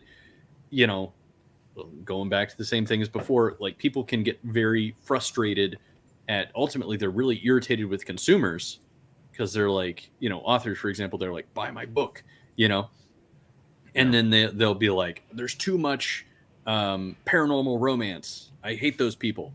You know what I mean? They're cluttering up the Amazon. If it only wasn't for these darn people writing this garbage, my stuff would get seen and yada, yada, yada. And or how about you get good? Well, Sorry. No. And listen, they do have a certain point, right? But they're frustrated with an algorithm. They're frustrated with consumers. They're frustrated with things that not their fellow authors. You know what I mean? You're right. And so that's where, I kind of try to avoid too much hammering on people. No, and you're right. And we talked about the interface. Like, for instance, like, we're not actually I mean, live right now is a little different than the VOD, but once the VOD of this goes up, we're not really interacting with the audience anymore. We're interacting with YouTube or Rumble. Yeah. And then YouTube and Rumble, in turn, then interact with the people that they think will interact with us. Yeah. So there is a layer there. So when you say the algorithm and stuff like that, it's like the authors. The authors don't interact with their audience on Amazon or wherever it is they post their books. They interact with Amazon. And then Amazon, that in turn, has to turn around and interact with people that they think will buy the book. And so there's a level of separation there that I don't think everybody has figured out. Yeah. Now, I was going to say, it is like we've almost hit the hour and a half mark, and we still haven't like gone through this campaign properly. I want to go top to. I'm having a good time. You're fine. I know, but I want to go from tip to butt here on the whole campaign. Wait, Richard, do you watch Grand Thumb? Yes. Yeah, okay, I was just watching him earlier today. Yes, okay. Yes. I'm going to do my darndest to get Anvil into his hands, by the way. So Grand Thumb, really? Yeah. That would be epic. Yes, I'm going to be sending a stack of Anvil magazines to his cousin, who I'm acquainted with, and try and manage to get one into a number of GunTuber hands and see if anybody's interested in reading fun stories and stuff like that. Richard, I feel like you and I need to talk. Sorry, I was literally just we're about watching. to totally tangent here. Dude, I want to tangent so hard on gun stuff right now because I've been watching my best friend, one of my the tank one. Best friend just bought an AK the other day and was talking. He got a great deal on it, and I'm just like, and now I'm sitting here looking at stuff like, I could buy that, And my wife, she's totally down. My wife is like, yeah, no, we can literally sell the small one. We can sell the small child. It's fine. Like we can always make more kids. Yeah, that's half the fun, right? Half the fun. Yeah. Oh, look at that. I know. Okay. Do we want to play the trailer? Yeah, play the trailer. Hold on. And I have a reason for this. It looks like I might have got somebody new. Because every time I play a trailer on this channel, it gets a copyright claim. Okay, I think that I have solved this finally. Okay, so the last one, the first one I did was it was the Leather Wolf song. You guys are like, that was so cool, but copyright, right? So then I went and I found some royalty-free music, and I was like, oh, okay, let's try it again. And you guys had my featured my comic on there, and then somebody said during this tour, hey, I got a claim because of your music. And I was like, all right, so now apparently no royalty or royalty free doesn't mean copyright free, which I didn't know. Apparently they can just buy it and then copyright it. And so I found something that is claiming to be no copyright and royalty free. So I've been told that this is an actual good story. So we shall see. And if not, I apologize. So nah, you're good. I was gonna do it anyway, but oh dude, like I got 2 claims on my Wednesday live stream. I got 2. Yeah, it's tough. And I'm like, at this point, I'm just like, I should just go for like 5 or 6 or 10. Like, how many claims can I get on my own video? All right. I suppose as long as it's not a strike, I don't know. Yeah, that's not.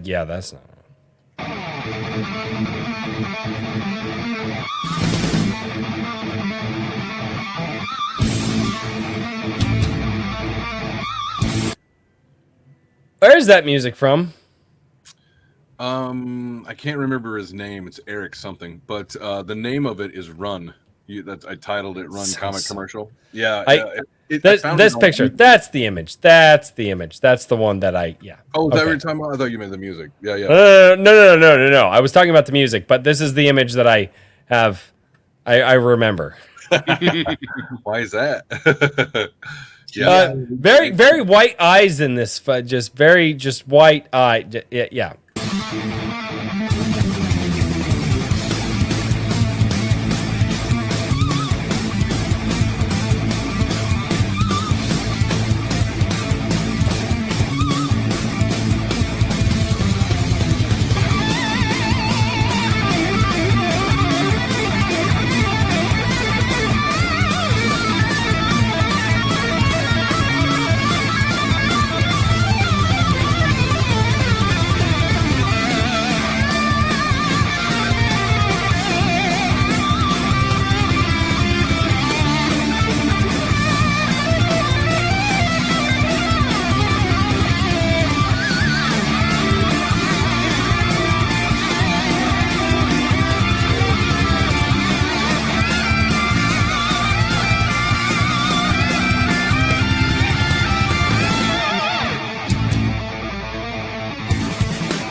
That's killer.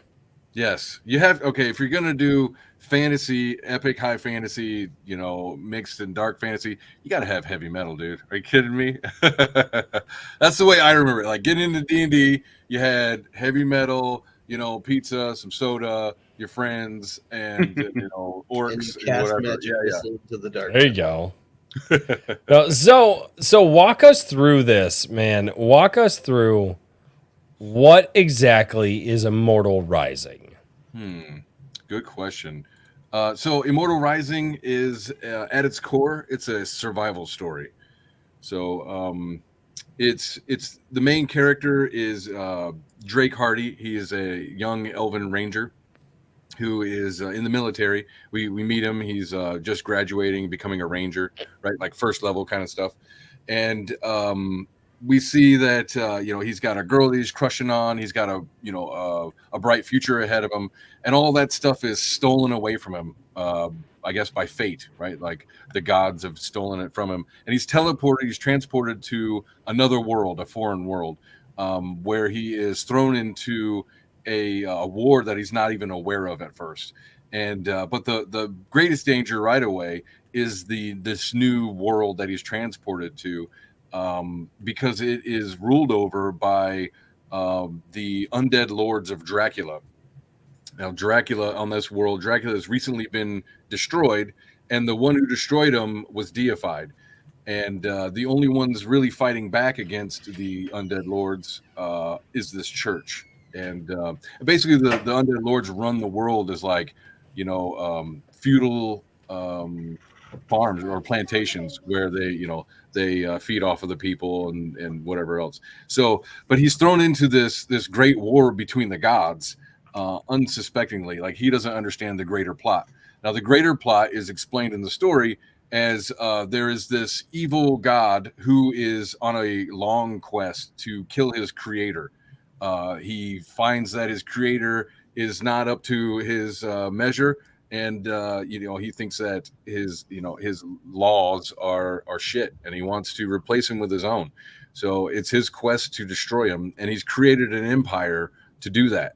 Now that evil empire is pretty much won. Like they've got the good guys cornered.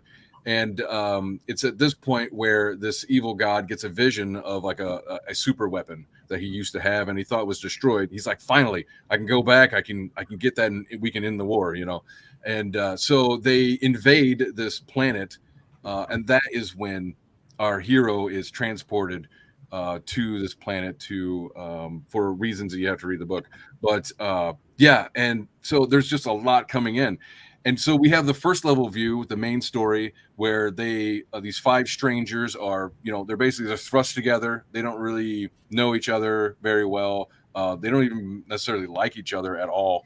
And they have to survive in that world.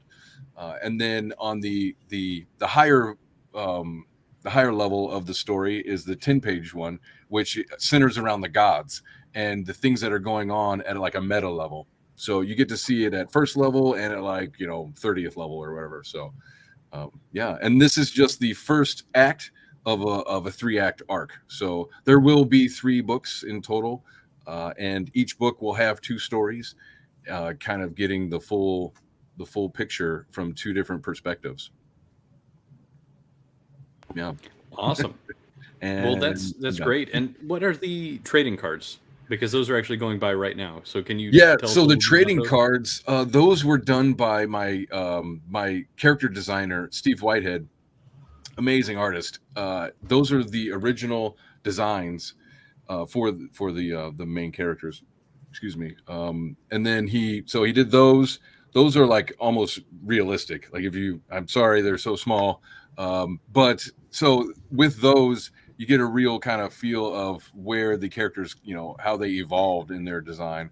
And then below that, the trading cards comic ones, those are Steve's attempt, to try to kind of comic book them in a way. And those are just as badass. Like, look at that purple card. It looks like Sub-Zero there. It's so cool. I don't know. You guys will love them.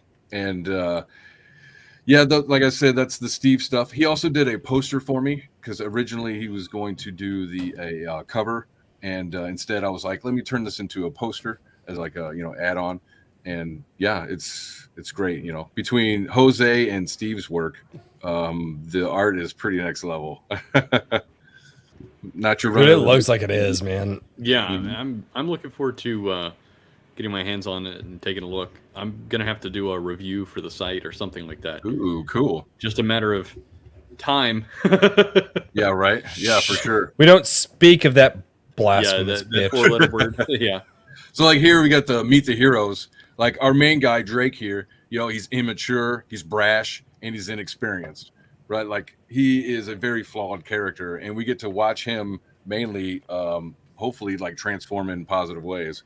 Here's the girl that he's crushing on, calm, pragmatic, and caring. She's that nice girl who's kind of got like a good head on her shoulder, instead of trashy, trampy. Which I don't know how often you find it anymore in stories. I don't know if they're not feminine. Give They're him not a- feminine, they're Very, trans. very judgy about certain characters. Anyway, And then below that is Muhammad. He's the cleric. He's the Arab cleric, actually. Pious, stubborn, and compassionate. Again, although he has the good traits, that stubbornness can come in. It tends to be a hard part for him. So it seems like the mentor character if I had to go off of those three. yeah, well, he's definitely the older one. He kind of is more grounded, that kind of stuff. Yeah, for sure. Sorry for my cat. He's very Okay, No problem. I thought that was one of my cats. yeah. It's not a baby or nothing like that. So Oh, no, I can tell the difference. okay, As somebody who's had 4 of them, I know the difference between a cat and a kid. yeah. As somebody who's only ever had cats, I mean, is that a baby? No, you. no, it's not that way. And then, I guess the last 2 characters we can go through them is Dareth Highwind. He's the firstborn prince of these 2 twin princes. They are the princes of the kingdom that Drake and Lorelei are from. And so the firstborn prince, he's pompous, he's privileged, and very naive. He hasn't really been outside of the castle. And now he's thrust into a situation where, he's never dealt with anything like this before. And it's interesting to see, how he deals with it, being so pompous and handed everything, right? Right. And then his brother, Hero Highwind, very antisocial, self-centered, and mostly he's indignant, I suppose. He's got a lot of bitterness because he's second prince, right? He's always been in the shadow of his brother, and those things, they can kind of mess with you. You'd be surprised what that can do to a person when they don't get enough hugs from mom and dad. Mm-hmm. So and these 5, this ragtag motley crew is thrown together. And they have to survive the dangers of this monster infested world. Awesome. Well, I'm excited about this one quite a bit, and I've been talking to you for a while, and so I'm very glad that you were able to get this thing going, get it out there. Like you've got a lot of the good early bird type specials and whatnot. Are you? I got that card for sure.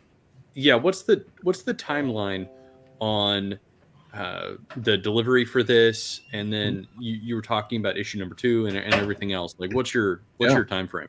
Yeah. So once this is funded, I guess I should start with the early bird. I'm going to turn the early bird perk off probably Monday, because it'll have been 2 weeks. So the time is running out on the early bird, and Well, now you tell me. and so and then for like fulfillment and stuff like that, I'm going through Critical Blast. He's a great guy, RJ.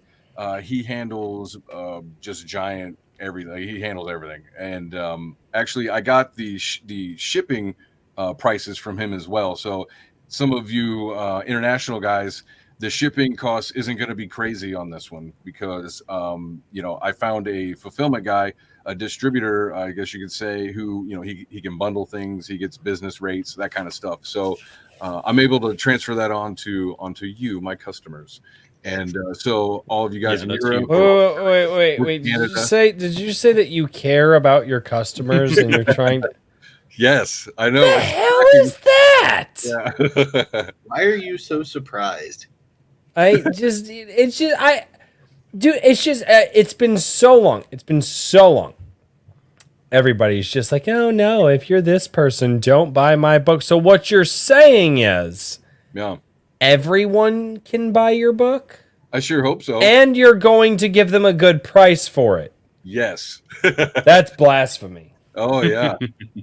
Yeah. So Every what was I guest gonna we've say? had on has had that mentality. Yeah, I mean, you got to. I want this into as many hands as it can get to. Like, if you're interested in this, like if you like the art style at all, if you like, the genre of dark fantasy and epic fantasy, or both together, I consider it like chocolate and peanut butter myself. So, like, if you like that stuff together, you're gonna like everything about this. Definitely. Oh yeah, look at that. So I offer a for the digital. If you don't want a physical and you just kind of want the digital to check it out and see if it's any good and stuff like that, I got the $5 one. All of the add-ons are a la carte, so you can go in and I want this kind of cards or these cards. Poster. I like that. Yeah. I like the a la carte option. Yeah. I That's don't like. nice. Well, for me, it's like if I were to make these perks so that you get all this extra shit that maybe you don't want, then I'm stuck with anything else. Like I'm stuck with all the extra. Like if I had made variant covers, any of the variant covers that didn't sell, I'm stuck with. So, I really had to think as lean as I possibly could. Plus, this is my first, fulfilling campaign and all that stuff. I want to, I want to make it as easy for me and my fulfillment guy as possible. So for the perks, I've got the $5 digital. I also wanted to say for you artists out there, I asked Jose. I was like, "Hey, Jose, we have all this stuff, but what else can we, that we have made that we can add value to the campaign for people?" And he was like, "Well, I get a lot of artists say that they want sketch versions of my work. So we have 34-page storyboard sketch book." For you artists, if you want to color his work, if you want to see how he approaches his work, or if you want to like finish his lines or whatever, ink it, whatever you like to do, it'll be there. So for you guys, and that's for $5 as a $5 add-on as well. So now that's nuts for $5. Are you serious? Not bad. Yeah, we consider not bad. My ass, dude. That's pretty crazy. That's. I've seen other people do stuff like that, and that's a $15 to $20 add-on. Could be, yeah. And that is nuts. That's the Immortal Rising coloring book, so it's fine. You can print it out as you need it, and and color them in for sure. Wow. Yeah, that's really good, dude. That's great. Probably one of the best deals I've heard on the channel thus far. Nice. Yeah, that is very, very good. Take it. No, and like I just, you get the color book and you kind of figure out how the artist did it and all this, that, and the other thing. Oh, and by the way, it's $5, and I was like, wait, what? Yes, yeah, like that's huge. Holy crap! Well, I'm glad that I'm able to offer something that's like behind the scenes kind of stuff. Like a lot of people, that's very cool. Yeah, like a lot of people don't really know what it looks like to see a comic book in process, So, and then some of the other perks we have, like the basic one, like it's just the one book, but the bundle one here, you get 2 physical books, the PDF and the early bird card for now. And the 2 books is like, well, you can have one, maybe dog ear it or something and save the other one, or maybe you've got one that you want to give it as a gift to somebody. Great, so. And you get it at a reduced price because normally it'd be $20 for one. Now it's $35. Prices are kind of nuts here.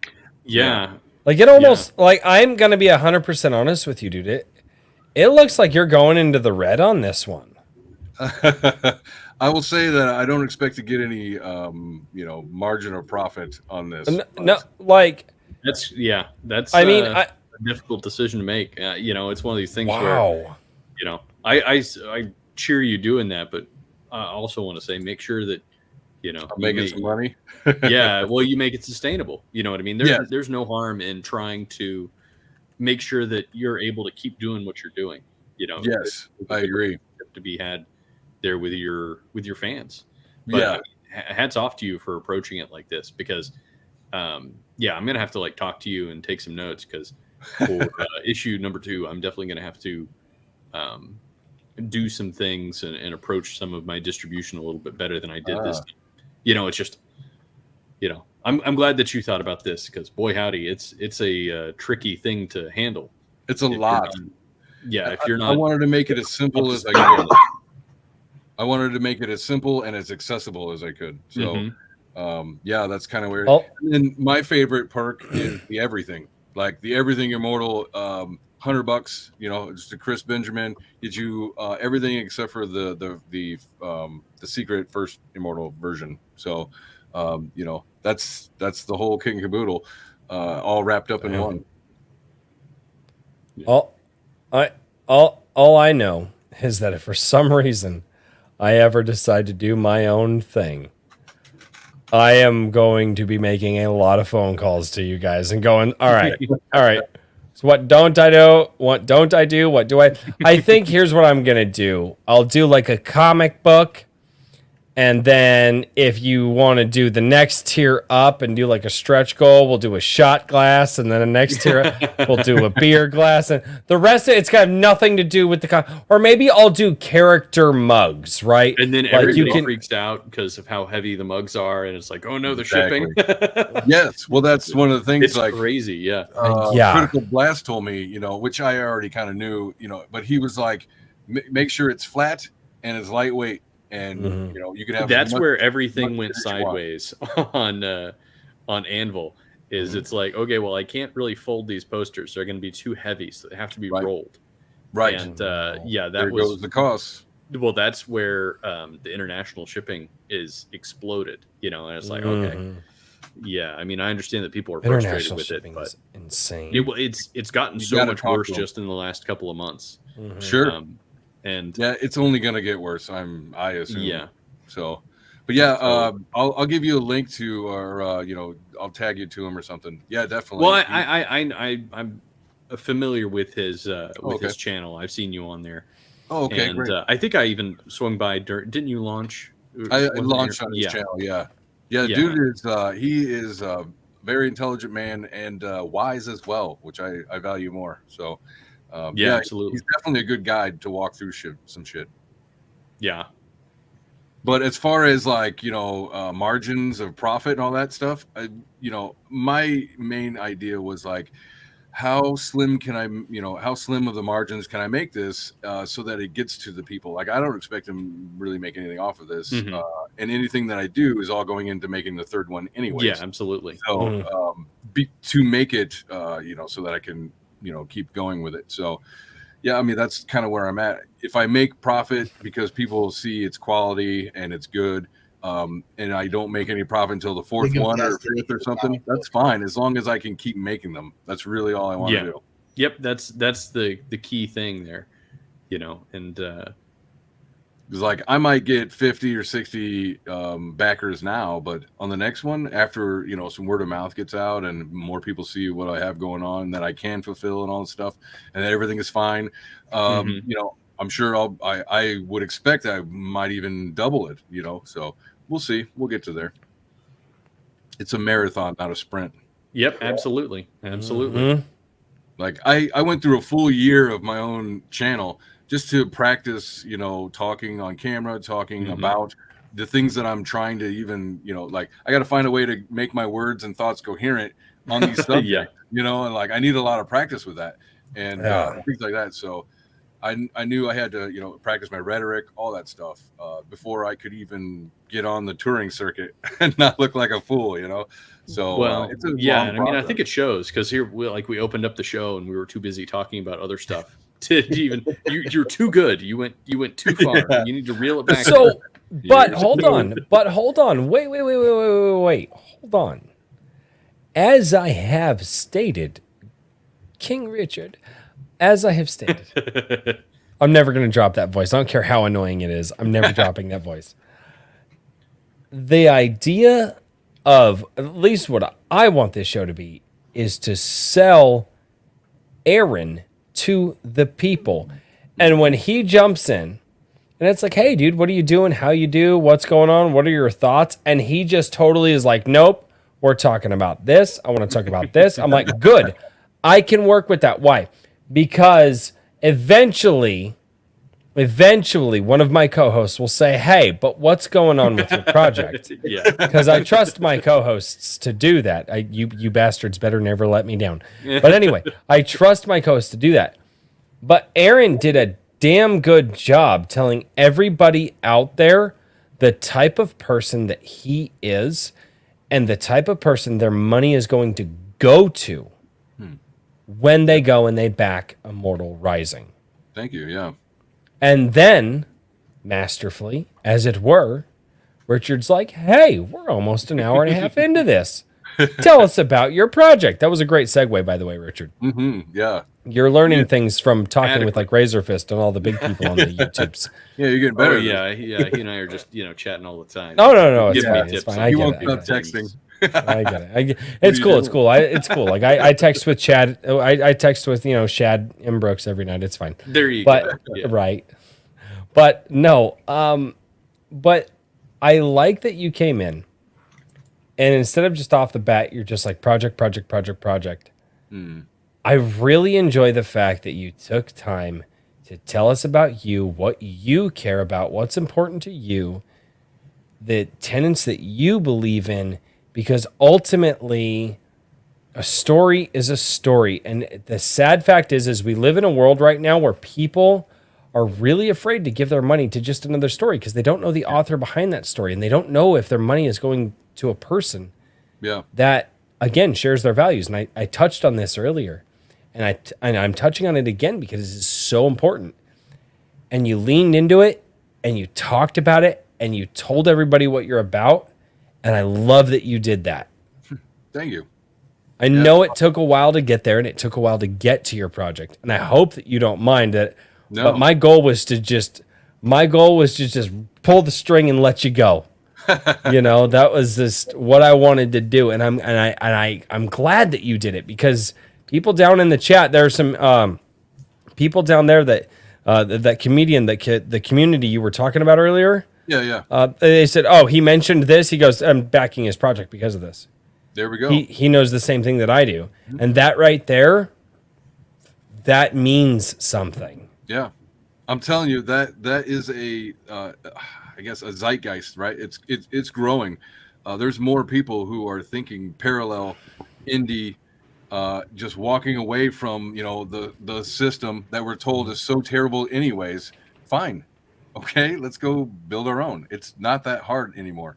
It'll be difficult to adjust, but I don't know. I guess in my idea of what is to come, everybody's very doom and gloom, but I really am gonna have to give the white pill on this one. It's not as bad as it seems, guys.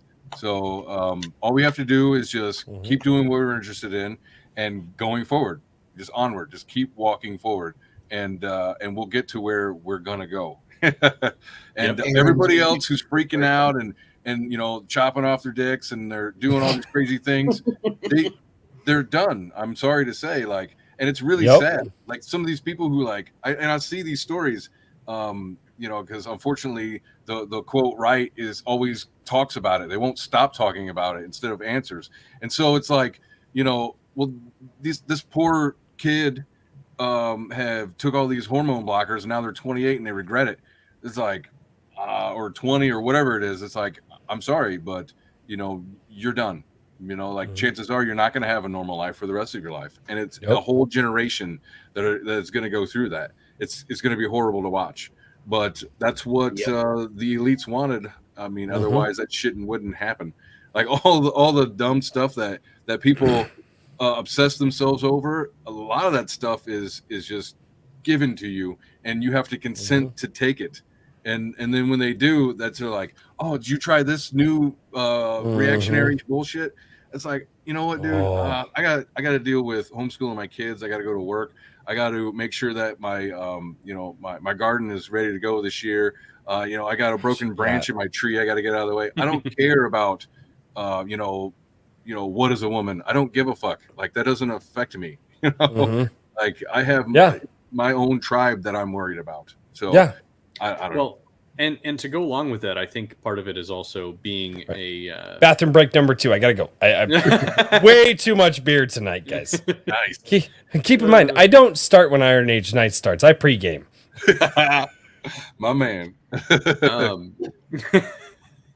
Anyway, back to what I was saying before that little intermission there. Yeah. No, but I think that there's also a mentality that goes with it, just like what Razorfist said at the very beginning of his Iron Age or Become the Culture rant, where you kind of popularized the term, is that if you can't really build anything on anger, and the right has gotten very we say that the left is addicted to anger and all these other things, and that's also true, but it's the same can be said of a lot of conservative outlets and a lot of right-wing media, is that it's like, what are you angry about today, and what do we need to be upset about this week, and everything else, and what are we mad about now? Yeah, exactly. And it's like we make the joke about, I support the current thing. Well, I've seen somebody say, it's like, I don't support the current thing, and it's like, I there's actually some truth to that meme. I'm loath to give the left any meme points here, but it's true. And I think that it's difficult to create, period. And it's even more difficult to create if you don't have a kind of, if you yourself are not optimistic about the future, and if you're not if you're engaged in lots of like anger all the time, I think that's a productivity killer. Like, at least for me, I notice that whenever I'm like paying more attention to politics, my my productivity slumps, And yeah, for sure. If I have to listen to Tim Pool talk about Civil War one more time, I'm going to throw up. Like, are you kidding me? Are you being paid to push this? Get over yourself. Probably. Jeez. I don't know. I like I said, I go back to trying to not, do any mind reading or minimize my amount of mind reading that I do. Yeah. But at a certain point, you do kind of have to beg the question of like, what exactly. Well, he gets all these politicians and celebrities on, and he's pushing things like Civil War and all these I guess you could say extreme ideas, which to me, like, I've heard and researched all these elite plans or whatever that supposedly in their books, like they write books about this shit, and they want to take America out as the main power in the world and turn it into a multipolar world. Our Russia, Putin, they say that. China, they use these words, multipolar world. And it's an idea that's been around for a while. So, like, they can basically break the world into divisional provinces and rule through that. And with, like, the one world government horseshit out of Brussels, I assume. So, but America can't be the main force anymore. And, so they're going to break it however way they can, divide and conquer, as they say. Yep. So I don't know, but that's them. Those are the people that draw the lines on the map. That has nothing to do with where I'm actually at on the ground, So I don't know. The best thing I can do is buy my meat local and like, for instance, that the comedian that had come up, Owen Benjamin, earlier. One of the things he says is like, do you know 10 people within 10 miles that you can trust? Like, that's the kind of shit that will get you through the darkest times. And he's 100% right. And if you don't, really consider that. And if you don't have those 10 people, like, I can't say that I know that I do. So it's something to work on. Yeah. Civil War go burr. Yeah, exactly. Stop trying to gin it up. Stop trying to create it in people's minds. It's just so much like the glowies with the khakis and the, You know, they all wear the khakis and the hats and the face masks. I don't know very many, you know, quote conservatives who wear masks to begin with, let alone at a rally with everybody together, and they're all wearing khaki pants. Are you serious? And you're going to tell me that you're not glowing right now? Get real, you know. But then they take a sound bite, they ship it off to MSNBC, and everybody's a fucking Nazi. So yeah, okay, you know, let me see your FBI badge. But, oh wait, I'm sorry, I shouldn't say alphabetical stuff. Bryce isn't here. You're fine. You know, I watched a YouTube video where somebody was talking about, oh well, and like it was like a 50-minute video, and it was like the first half or so of it was actually pretty well done. It was You had the best conversation of the night while I was gone. Don't even have my ears on yet, you bastards. But he was talking about how like young men have a lot of reasons to essentially check out of current society. And he was sort of outlining all these reasons why and how these are problems and historically what that's led to and everything else. But then about the midway mark, he starts kind of pivoting and he talks about, you know, basically the global plans and all these other things. And then he's talking, but at the end, he basically is like, yeah, we need to just keep doing all these things, but young men the problem is that young men are going to get fed up with it.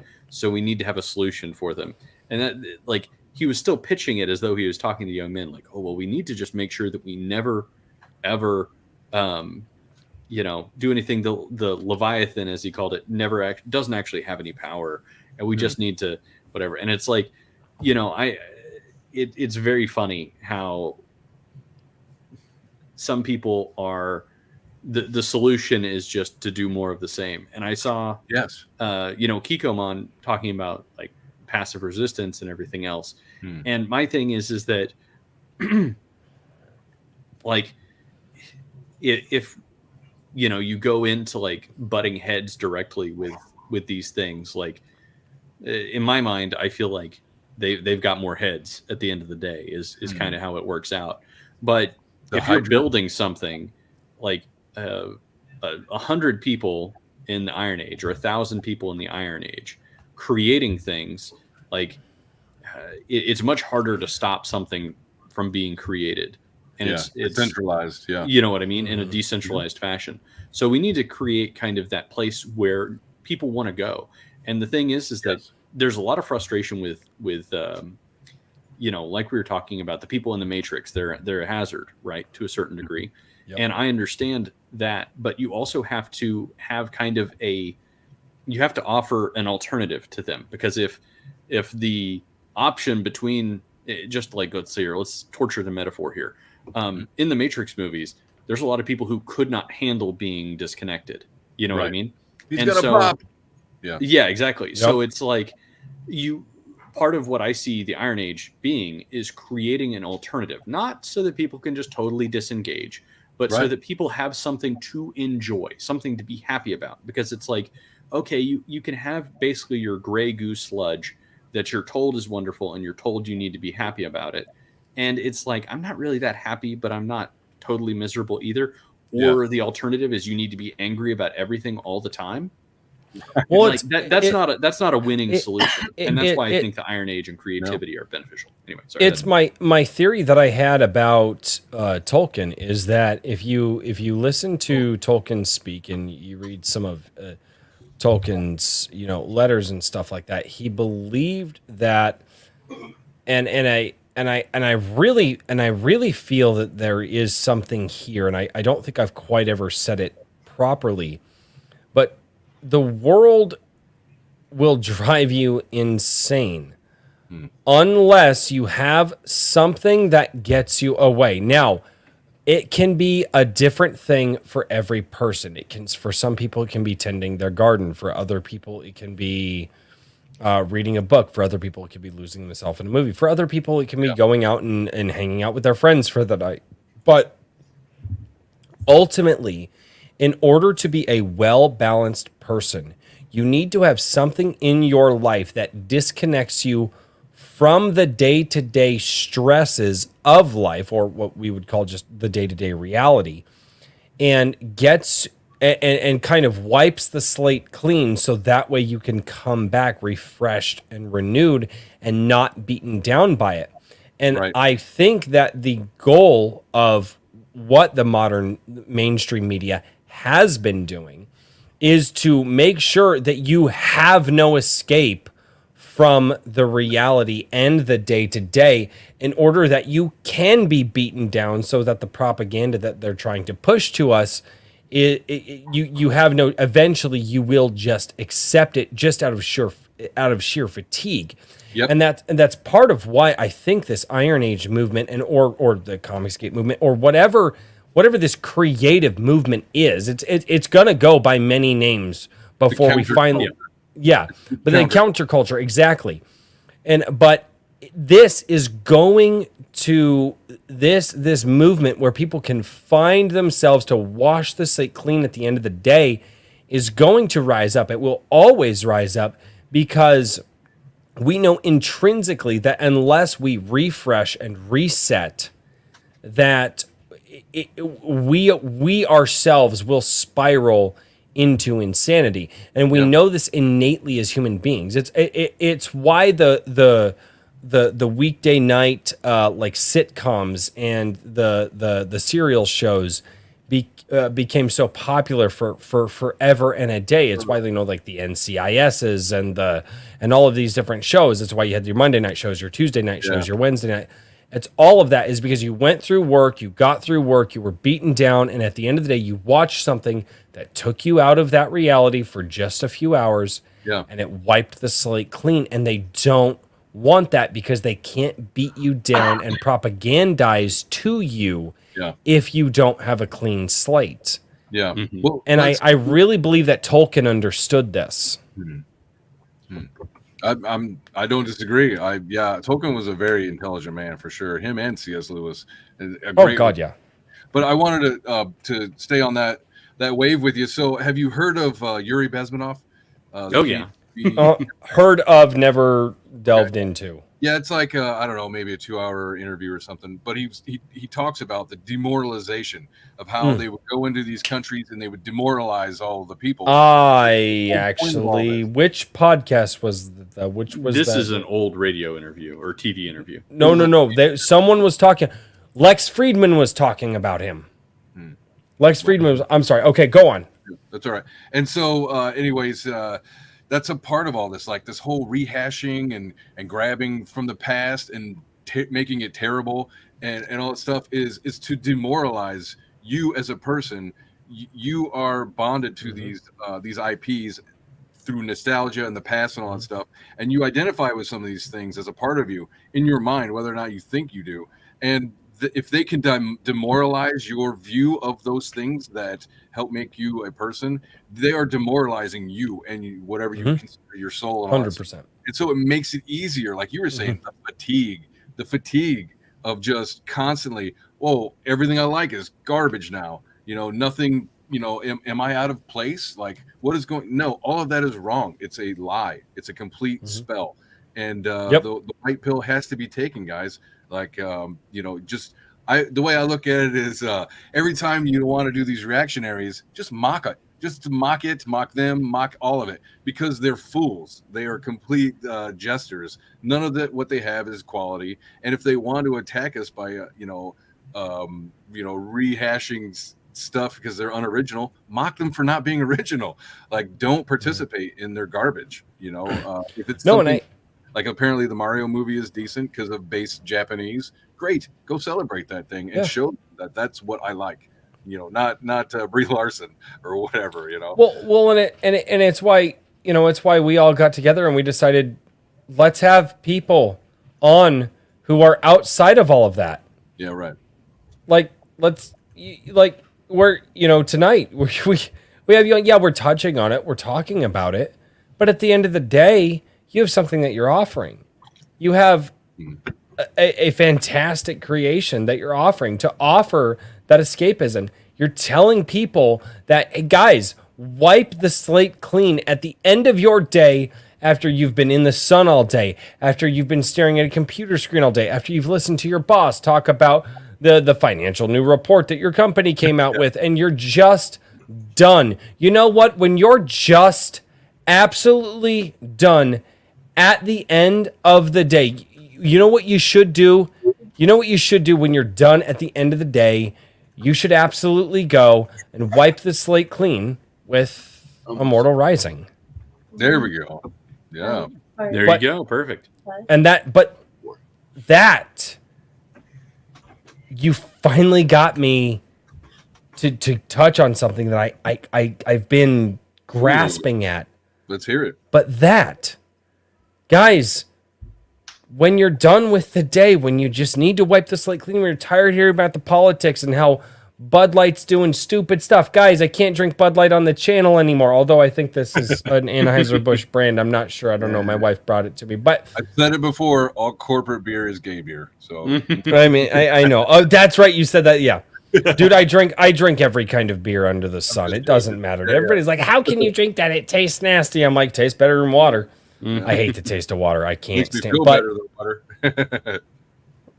depending on how much I drink. But you got me to finally figure it out, is that the offer that you and everyone else putting out books and putting out stories or putting out music or putting out movies has. Yeah. You guys are offering for everyone at the end of the day to wipe their slate clean and start anew. And just by doing that, you guys are helping everyone else so that they won't have to be propagandized to. Yeah. And that has value. Yeah, I agree 100%. I mean, I want people to come to Immortal Rising and just escape for a while. You know, you live the tension and the fear, the angst, and of the survival story instead of like feeling like you're gonna be swatted and assaulted by trannies or something. Like, just read this awesome. I mean, and you've got Jose Garcia art. Like, he's unparalleled. Nobody draws like he does. Nobody does what he does. Just enjoy the stuff that is not woke instead of complaining about the stuff that is. Just laugh at them, mock them, and come by Immortal Rising. Yeah, do that thing. I Exactly. just dropped the link down in the chats. Oh, awesome. Thank you. Gentlemen, are there any final thoughts on that before we get into super chats and turning it over to the chat? There was one question in chat about Immortal Rising. Ooh, okay. For Aaron in particular. I wasn't sure. It wasn't a super chat, so it No, you're good. might have Go gotten for by. From JVP Music, he says, for Immortal, how do you stay confident in your work through the creation process? I ask because how you come off makes me think that you're effective at that. How do I stay confident? Like what in my what I'm producing and the stuff that I'm making? Yeah, I would assume like sure that it's going to work. You know what I mean? Or like confident that you're going to be able to make this thing pull through. Complete blind faith. Complete blind faith. I like it. That works. No, I mean, so I'm confident in what I've produced. Like, I don't know how to describe. I think that it's a solid story. I had an editor go over it. Other people have read it. Like, oh, you got a hit. And so, I don't know. It's like I know that my audience is out there. Like maybe the my next new customer isn't going to be on the next show I'm on or whatever it is. That's fine. The point is that I will find those people as long as I'm out. Like the longer I'm out here talking, the more interested somebody is going to be. They'll be like, oh, cool. Like I'm into that, or that dude's neat. Let me, help him out and that stuff. And like I said before, it's more about the marathon run than it is. Okay, I got this produced. How much do you love it? Oh, you don't love it? Damn. Well, forget it. I'm out of here. No, it's going to take time. It's going to take a lot of time for like the real people to come up and be like, this is really cool. I like the story and this character. I can't believe you did that to this, or whatever it is. And I'll get there. It's all a process. Hell, the book has been in production for like 5 years anyways. It started off as me like writing down timelines of our Dungeons and Dragons stories, like I started laying out a timeline and that turned into well, like I've always been an amateur writer. Started off early. Like when I was in second grade, I won third in the state for fiction or something Oh. like that. And then like I've won for essays and had a poem in somewhere and all that kind of stuff and wrote short stories. This was my first crack at a comic book, and I had a blast with it. It's kind of hard not to have a blast when I'm working with Jose though. So I don't know. Do you I have think your I'm short a little stories spoiled. collected anywhere? I don't actually. A lot of them I just kind of wrote to get it out, and that was a Yeah. little bit how this started. Was like I was writing out the timeline, and that timeline turned into like a scene. Like it just kind of Mhm. grabbed me. I'm like, oh damn it, I gotta do something with this. And then it was like, well, I'll just make something for me, the guys at the table, and maybe some family members or something. And then I started looking into everything that well, how much does it cost to even print a book, or how much is the art going to be and all this stuff. And it's like, well, if I'm going to do this, and I need to take it serious so that whoever does want to buy it, won't be let down by the quality or whatever. So I just wanted to I produce a quality product, and that's kind of where I come at it with the confidence, I suppose, is like I believe that it's a quality product. So Yep. I'm there will be people who's like, oh, I don't like this, or the writing is that way, or I don't care for the art, and that's fine. It's okay if it's not for you. So that's Yeah. fine. It will be for somebody though. Absolutely. Oh, absolutely. Yeah, we just have to set it free. I agree. Yeah, and when something grabs you like that, I don't know how to describe it. You have to do it. You're like, okay, fine. Now this is what I'm doing. I suppose that's a muse or something. I don't know. You have to, get control of your muse and make it work for you. No, Definitely inspired. It's a calling. No, Yeah. yeah. Which is funny. That's actually the name of the main story is The Calling Part 1. So it works. There you go. Well That's done. literally what it is when you find that thing that drives you to get up, go through your day so you can get back to doing it. Well, and yeah. And it became it became more than just, oh, this is a hobby thing to share with my immediate friends and family. It was like, and then so trying to figure out how I'm going to network and sell and all this other shit. And Jose is like, well, have you heard of Comicsgate? And at that time I hadn't. And then he was like, oh, go check out Michael Bancroft's show and all this stuff. And immediately it was like, this is the shit. And then like that really opened up my view, because then I see a community who's doing it, and it doesn't feel like I was starting from scratch and reinventing the wheel, because I can look at their example of what did they go through, how do they approach it, and slowly piece it together. I'm kind of the fail forward kind of guy, like I'm gonna do I'll jump in the deep end and then try to swim towards the side if I can't make it or whatever. So it's a lot of failure, but it's been 5 years to get here. So where's the next 5 years going to take me? I'm not sure. Hopefully I'll be on like issue 8 or something. I don't know. We'll see. I hope so. Yeah. I think you'll be double digits for sure. We need something to push against. Like, there's nothing else really in the market like Immortal Rising. There's the anime and manga and stuff like that. There's some fantasy books, but most of the fantasy books are like, the muscular barbarian, masculine hero type, like Conan kind of guys, which is fine. Or the sultry Red Sonja kind of type, which again is fine. But this is much more of like, the group. You don't really see group stories that I've seen where it goes into such a dark setting and territory either. Like you could just see by the colors of the book that it gets into some dark stuff. There's zombies and shit, and this is just first level stuff. Like the second book, it gets a little bit more. The third book, it's really crazy. There's a badass battle scene in that. And exponential from there. But I do have an ending for it, so I just want to get these. I want to get these first 3 out. There you go. Because I got a source book that I'm thinking about doing, where I will also include mock-ups of the unique jobs or monsters that are in my setting, and I'm going to convert those to like Castles and Crusades, or some other site or system that's not Mhm. like Wizards of the Coast created or owned, or Yeah. because I don't know if you guys pay attention to the tabletop world, but like Oh yeah. Wizards of the Coast and the OGL and like It's shitting on that's third party Oh, yeah. people. Yeah. So It's a matter of Alright. time.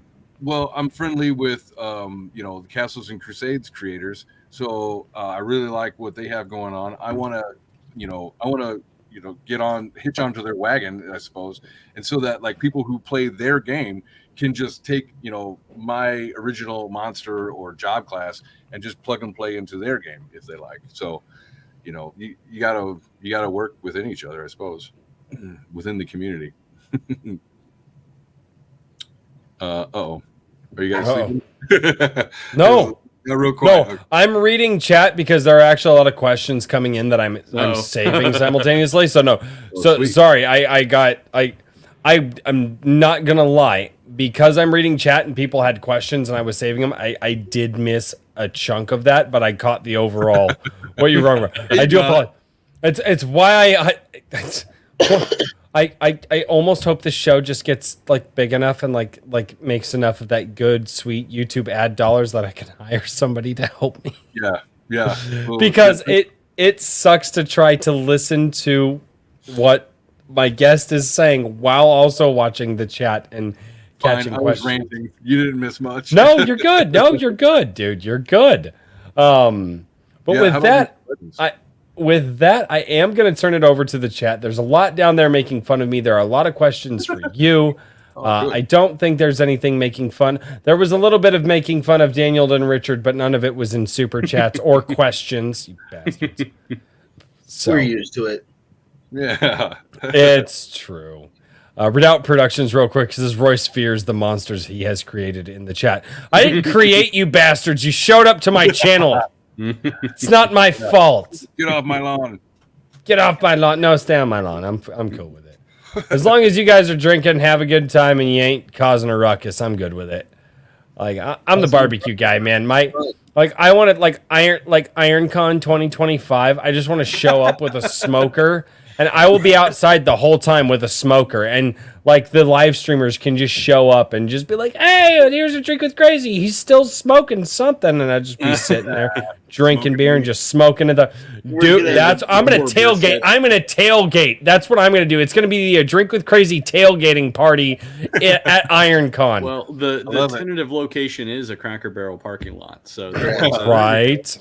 Yeah. First of all, I love the fact that you have it already named. It's IronCon, and it is going to be. I don't even know where it came from. Somebody else. I don't know. We were drinking pretty heavily that night. I think actually all of us were. That was I think that was one of the few Sometimes nights where good all three of us were a little bit inebriated. But that Sometimes was that's how the you chat find one. good ideas. You got to get drunk first. and then- Yeah. Dude, I'm totally gonna do that. I'm gonna try to crash a gun one of these days and be like, all right, a Drink with Crazy tailgate party in the parking lot and just see how many people show up. It'd be great. Because tailgating, that is like the thing. That's my people. Like we drink beer and we cook the meats and then we eat the meats while we drink the beers. Yes. It That's would my- be neat to have a convention location that had some indoor-outdoor capabilities. We're gonna have The to problem rent is- a patio. What now? We're gonna have to rent a patio wherever we end up putting IronCon. I wonder if we could network. I wonder if there are any it's like breweries. We're about to But- tangent so hard here. Okay, I've got to get to the chat. But no, we've got to think about maybe networking with a brewery that may or may not agree with us on kind of this level, and Yeah, we'll find and somebody seeing that- about potentially renting out a brewery for a day. I'm a Drink with Crazy, guys. I need to have beer. Wait, I know how to solve it so that you don't look suspicious. Wear Okay. a dress. Just wear a dress and a rainbow wig. And they Yeah, won't- then you can do anything you want. Yeah, that's just allegedly. That's the law. no, because then the problem is you do that, you try to fake it, and then there's enough alcohol, and you just can't sustain it anymore. Oh, fuck There's it. that, yeah. All I know is that IronCon 2025, I'm running 2 workshops. First one will be a writer's workshop. Second one will be called How Not to Shell, and we're just going to hang out. And we're just gonna hang out. All right, good. All right. We're going over to the Rumble chat for $2. This is way back in the beginning of the show. Kikomon for $2 over there. And that's because I know that picture. He says, I don't recall who, but someone shouted you out on Timcast IRL a couple of days ago. I was driving, so I didn't notice who it was. I think that was Ethan Van Sciver. EVS was on. Yes. And he was shouting out a bunch of people. So I'm pretty sure that that's who that would have been. I think he said Iron Age. I'm not sure if I watched the whole thing, but Yeah. I know he said Iron Age. Yeah, he definitely. Yeah, said he Iron Age did. 'cause a bunch of people sent me that clip. All right, Kikomon for $2 over on YouTube says 12K for Anvil. Woo! Almost 13. Yeah. Congrats. Dude, you're killing it, Richard. Yeah, now I just have Absolutely. to make sure everything comes together and gets out the door. Sucks to be you. Yeah, I know. While also starting up Fulfillment. the second issue, it's going to be very exciting.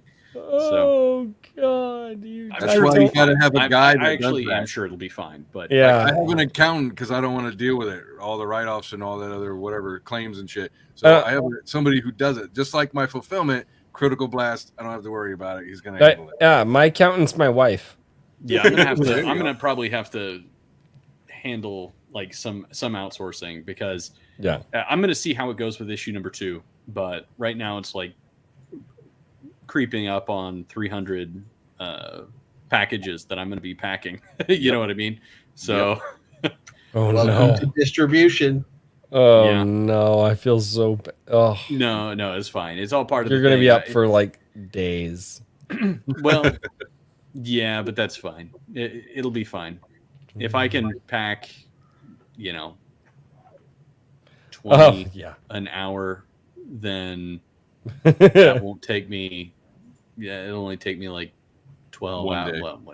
Yeah, like a couple of evenings. A weekend, yeah. Right. Yeah, a really hard weekend or. If you can pack couple 20 an long hour, nights. you'll only pack 10.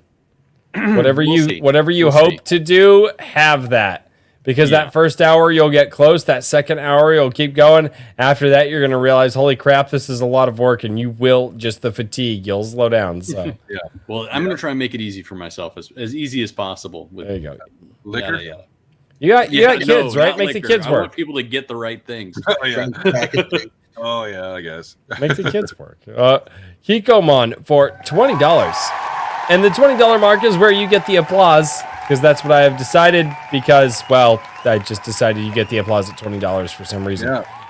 Over on Rumble says, I joined late and missed the introduction, but does Aaron know of the Kikomon song? His life won't be the same without it. Waiting for that. Oh, yeah, we'll play it at the end, Kikomon. Yeah. We'll play it Wait. at the So end. should I say no so that then it will get played, or should I say yeah? Oh, it's Have getting you- played regardless. It's probably going to get played regardless. Have you seen the Kikomon song? Oh yeah. Yes. Oh, yeah. it's everywhere now. It's He's watched insane. our show many times. I've watched your show. It's fine. I've seen it. No, I they- played it on Bancrofts too. I watched that one too. It was a great show, by the way. It was a good one. No, thank you. Same Um, with when Richard was on. I really enjoyed that. Like listening to him talk about his experiences with the magazine and all that stuff. That was cool. That was really a good conversation. Well, I appreciate it. I had fun. He's a cool dude who is very easy to talk to about a lot of different stuff. So No. Yeah, he and I when I was on Bancroft's show, like we started about 12 different conversations and never got into the nitty gritty of any of them. So I was like, all right, dude, we're gonna have to do a part 2 on this because like there was so much. Well, and I actually feel the same way with you, Aaron. I think that you and I might have to touch base, and then I'll just do a political show, and you and I will let's just you and me. We'll pick like a Monday night when nobody's doing anything, and we'll just go ham. That could be super fun. So like you homeschool, you have chickens. Do you have Yes. goats too? Like we agree on a lot of stuff. No, Goats. we're not gonna do the goats. The thing that we will do is we're actually looking at probably getting some lamb this next year, raising our own lamb and then slaughtering our own lamb, because my wife and I, we love lamb. So that's what we're looking at. Goats, so the property that has been opened up to us, again, it's friends of my wife's, and they've been and it's because they used to do chickens and they just don't do them anymore. And they're like, no, we're not doing it. Why don't you just use the building in the area that we planned? And then like, oh, hey, by the way, we bought a whole bunch of stuff that we were going to do for the chickens, and theirs got actually taken out by a wild animal, sadly. Oh, damn. And then, they were just like, yes, they just, They let a politician in there? No. yeah. Turns out Biden got in the chicken coop and sniffed a lot of them. Anyway, but no. And so we've been very fortunate with that. So, but like the goats thing, no. So we're going to do lamb, but the actual, but my wife's friend's husband, that's how all this connects. He's actually a butcher. And he would very much like to raise lamb, and then he will butcher all the meat and help us with the processing, and we'll split the cost. Awesome. And he'll do it. And it's so my cost radically drops at that point to have farm fresh raised lamb. Yeah. Like, Awesome. one of my favorite things to eat on the planet, believe it or not, is lamb burger. I love lamb burger. Like it's I've not tried that. I don't think I've ever had lamb burger. dude. It sounds like a gyro to me, so I don't know. No, dude, I make a mean lamb burger. You do lamb burger with a balsamic reduction sauce on a garlic butter toasted pretzel bun with Swiss cheese. Look at you. Oh, I like it already. You've done this before. I have done this before. I'm telling you guys, you got to come in. That's why I want a tailgate out in the park. Y'all go in and do Iron Con. I'm doing ADWC tailgating in the parking lot. We'll need food vendors. So It's true. I will be the food. Iron Age logo. Yeah. You can be charging by 2025. It'll be about $120 to $125 for a lamb burger. And everybody will be glad of it because it'll be about $80 for a Big Mac, right? Yeah. Right. Well, that's a Big Mac without bugs. Oh, yeah. What are you talking about? This is a bring your own food thing. You want me to throw it on the grill? I'll throw it on the grill. I ain't paying for all you bastards. No, I know. Tailgate party. Yeah. That's not included. Oh, God. All right. Kikomon. Count as being the food. Right. Kikomon for $5 over on YouTube says, I said that in the past, King Richard, if you need help negotiating with printing presses and perform a vendor selection, hit me up. Yes. There we go. So reach out to Kikomon. Yeah, that guy is the Kikomon surprises me because one, he's a meme lord, which the internet is full of. Two, he gets really drunk and sends a ridiculous amount of money to many, many channels and supports them. And you're just like, wow. And three, if you've actually ever talked with the guy one-on-one, he is wildly smart and his life is intensely interesting. And the guy is just a Pandora's box of I don't know what the fuck. Like, Kikomon is insane. And when he's like, yeah, no, if you need help with this stuff, just hit me up. It's like, how does one person collectively have all of that? It doesn't make sense, and yet we still have Kikomon. Yeah, he's probably a polyglot. You know how it goes. Nah, something like that. JVP Music for $5 says, the king is just recognizing that there is a movement of creators who connect through the love of storytelling. Genuinely, it's why we'll win. Yes, absolutely. No, and it is what it is. It is we are offering I mean not me. I'm showing you the people that are offering escapism to you. And that's the thing, is offering you got to wipe the slate clean and start anew, and the Hollywood doesn't seem to want to do that anymore. Well, I'll tell you, one of the things that I liked about your Twitter, and you probably don't even know that you're doing it, is when you were showing off your chickens and stuff. That stuff is good for people to see. They need to see that there are alternatives and that people are flourishing in those alternatives, and that it looks great compared to what they have to do. Just people seeing brief glimpses into your life. It's really helpful. It's really helpful in times like this, because otherwise it's nothing but demoralization. So just little clips like that mean a lot. You'd be surprised how much that'll affect somebody on their average day. Thank you. I appreciate that. I've been kind of trying to figure out how to pull all that off, but yeah, I guess no, thank you. That does help a lot. Yep. So people want to see that. They want to see good relationships, happy families who are thriving, not just, burdened with debt, living deep in the city, no yard, one kid maybe, they don't want to see that stuff anymore. And what I worry about with some of that is that early on in social media, everybody kind of realized that, it's just people showing off their best face. They really don't live life like that, things of that nature. And that's not to say that the trials and tribulations aren't there. And that's why I'm fairly honest about, I don't believe in airing my dirty laundry on the internet. Sure. I don't believe in airing my dirty laundry to my family. I married my wife, right? The dirty laundry, that's between she and I. Yeah. And it starts there, it ends there, and that is what I believe, and that's something that it's the reason I believe that marriages fail now is because too many people want their marriage to be a tribe instead of and they'll bring their girlfriends in and they'll talk about their husbands, and then the guys will talk about their wives, and what happens is they get all of these opinions that have no idea about what's going on, and it destroys the relationship. Yeah. Now, I go on that whole long, like non sequitur there, to explain the idea that it's hard for me to post about my life online because of how I've seen online culture. And I did post about the chickens and like what we're doing because Raven Nevermore, who was down in the chat, actually asked, he's like, hey, dude, I see that you're doing this. I'm going to buy my own house and get my own land. And I want to see what you're doing. Exactly. And so I did that but that is not a normal thing for me to do. Like, I did a birthday stream a while back. I don't celebrate my birthday. My wife and kids hate it because to me, it's just another day of the year. But the chat makes me do things that are out of my comfort zone because they're the chat.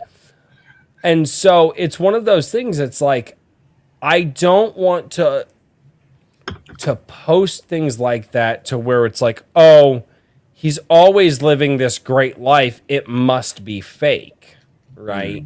Right. And I don't know where that line is, and I guess I just walk that line until I find it, right?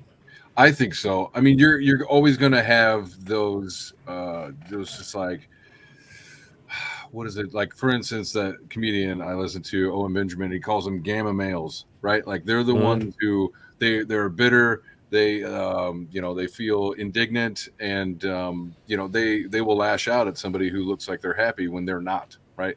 And so those people are always going to be there. But it's the ones who say, I want to see what you're doing because I am trying to do something similar. That is mostly helpful. You're always going to have the crappy people, like, we just got to swim through it, I guess. Well, and I would say this for those who want a little bit more of a dip into my life, and it's not like I definitely don't need to shield this because my wife has been larger on the internet than I have, and she's been nuked off of platforms multiple times and and because of things that she said, had multiple tens of thousands of people just nuked from her following. But if you guys want to see kind of like what goes on like in my life, my wife, you can follow her on Twitter, Albany Rose. She posts about it, a lot. And, she shows a lot of what's going on over there. So if you guys are, because I'm not that guy. Like, I don't take the pictures. I don't do the videos. I'm trying. My parents used to pull out a camera. My parents have no pictures of me from the time and I'm not even kidding you guys, from the time I'm about 11 or 12 until I'm 18. Yeah. Because they would pull out the cameras at the family functions and I would disappear. And my wife wanted to see like the awkward teenage years. If a photo exists, I do not know about it. Right. Because they'd pull out the camera and I was out. Like, I had like a sixth sense. I could like feel a camera pull. And this was all like before like camera phones and smartphones got really good with cameras. You know what I mean? Yeah. So people weren't just so used to taking them out and just clicking pictures everywhere. So I just noped out because I hated being on camera. Now my wife comes up and she puts her arm around me and she goes, take a picture with me. And I'm like, oh. I just want to say the goth picture was very cute. I like that one. Which one? What, the goth picture? Yeah. She Sid posted and it. Nancy vampire couple. Yeah. Villain. You as a villain. That wasn't a goth picture. That was a Sunday after we got home from breakfast. Well, it came off She that just way. put a filter on it. There it is. Oh, okay, that's funny. That's Yeah, because like your hair looks that was not staged at all. That is legit. That's just hilarious. us. Yeah, it looked like you were going out for Halloween or something. No, no, that is legitimately just us. Sweet. like Power villain couple. I like it. well, that's why I made the comment to my wife. I was like, "Are we just villains?" Like, because I look at that, but that's just us. Like, my wife before, like all the crazy left stiff turned like the punk haircuts, like the side shaves and like the mohawks and the colored hair. Before they turned that into crazy leftism now, like my wife was doing that. Like, and because it's hot. I like that's my style. Like I got my girl, right? No, she does the crazy hairstyle. She's got the tattoos, the piercings and all that. And these people turned it into like, I don't know what the leftists turned it into, but even my wife is pissed off about it. Yeah, but you like can't call it liberal. Like I hate when people, it's liberal. It's like that's beyond. that's why I call them leftists. I try to call them leftists as much as I can. Exactly, or Marxist. Yes. Oh God, yeah, Marxist. But yeah, no, that's just me and my wife. Like that's just how we are. That's how we dress. Like that's so. It's yeah, it is. It's just how we do. It's like we're the weird parents in the neighborhood. That's And that's funny. Sorry.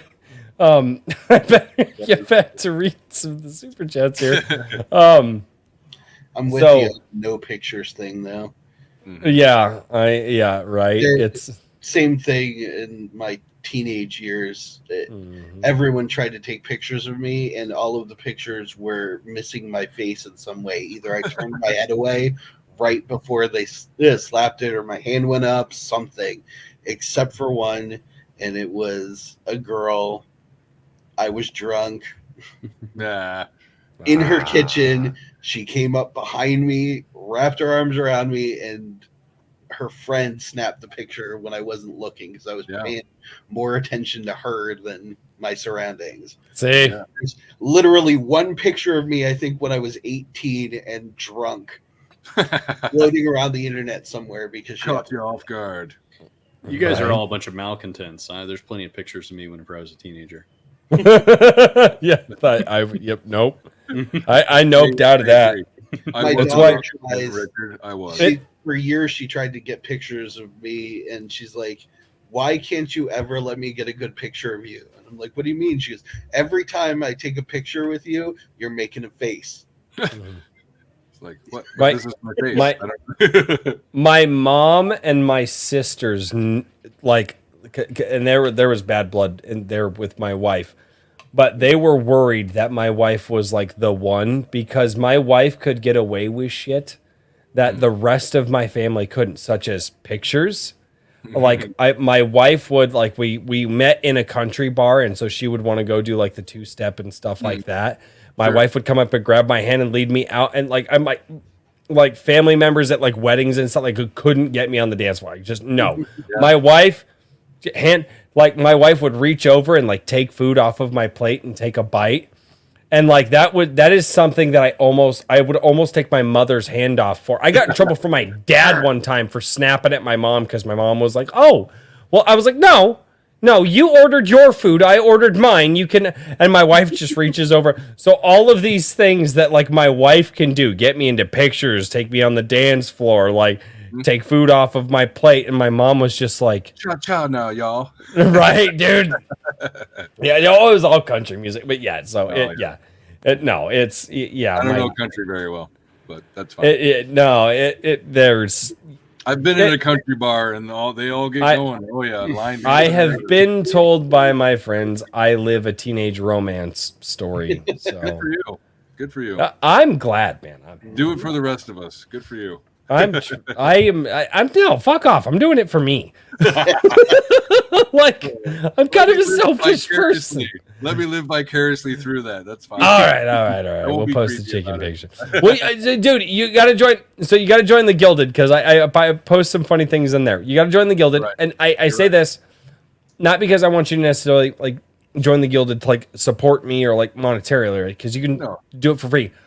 But the networking in there is insane. Yes, I intend to do that. I don't know what guild is quite yet, so it's a less communist Discord. Okay, all right. It is legit Discord, but like they don't have like crazy commie policies currently. Yes. Currently, I don't know if they will in the future, but right now. Yeah, right. Well, it's like Rumble. Like I don't trust Rumble either, but everybody. Oh fuck no, dude. They're just riding the wave for now, right? Like, I think so too, but yeah, we'll see. I think yeah. Christian Magram for $10 on YouTube says, "All right, Royce, I'm talking to you." Oh no, this came out of the Gilded. This Monday night, we will bring the Battle of the Wigs to our adoring fans. 2 men enter the cage. One walks away wearing 2 wigs with eternal dignity, and the other in shame.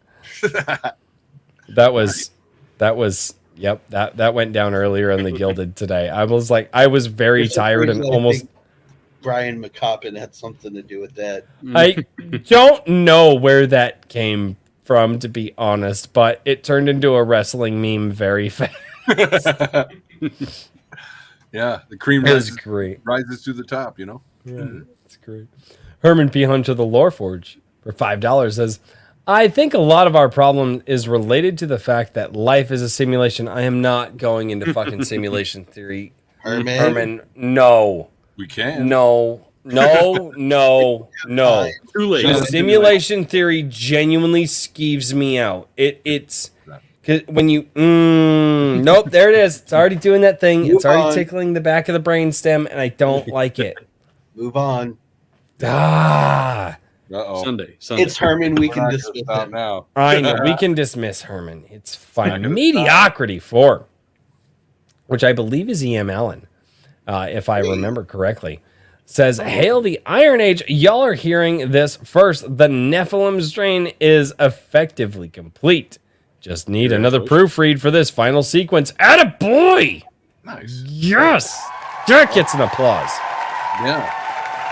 Yes!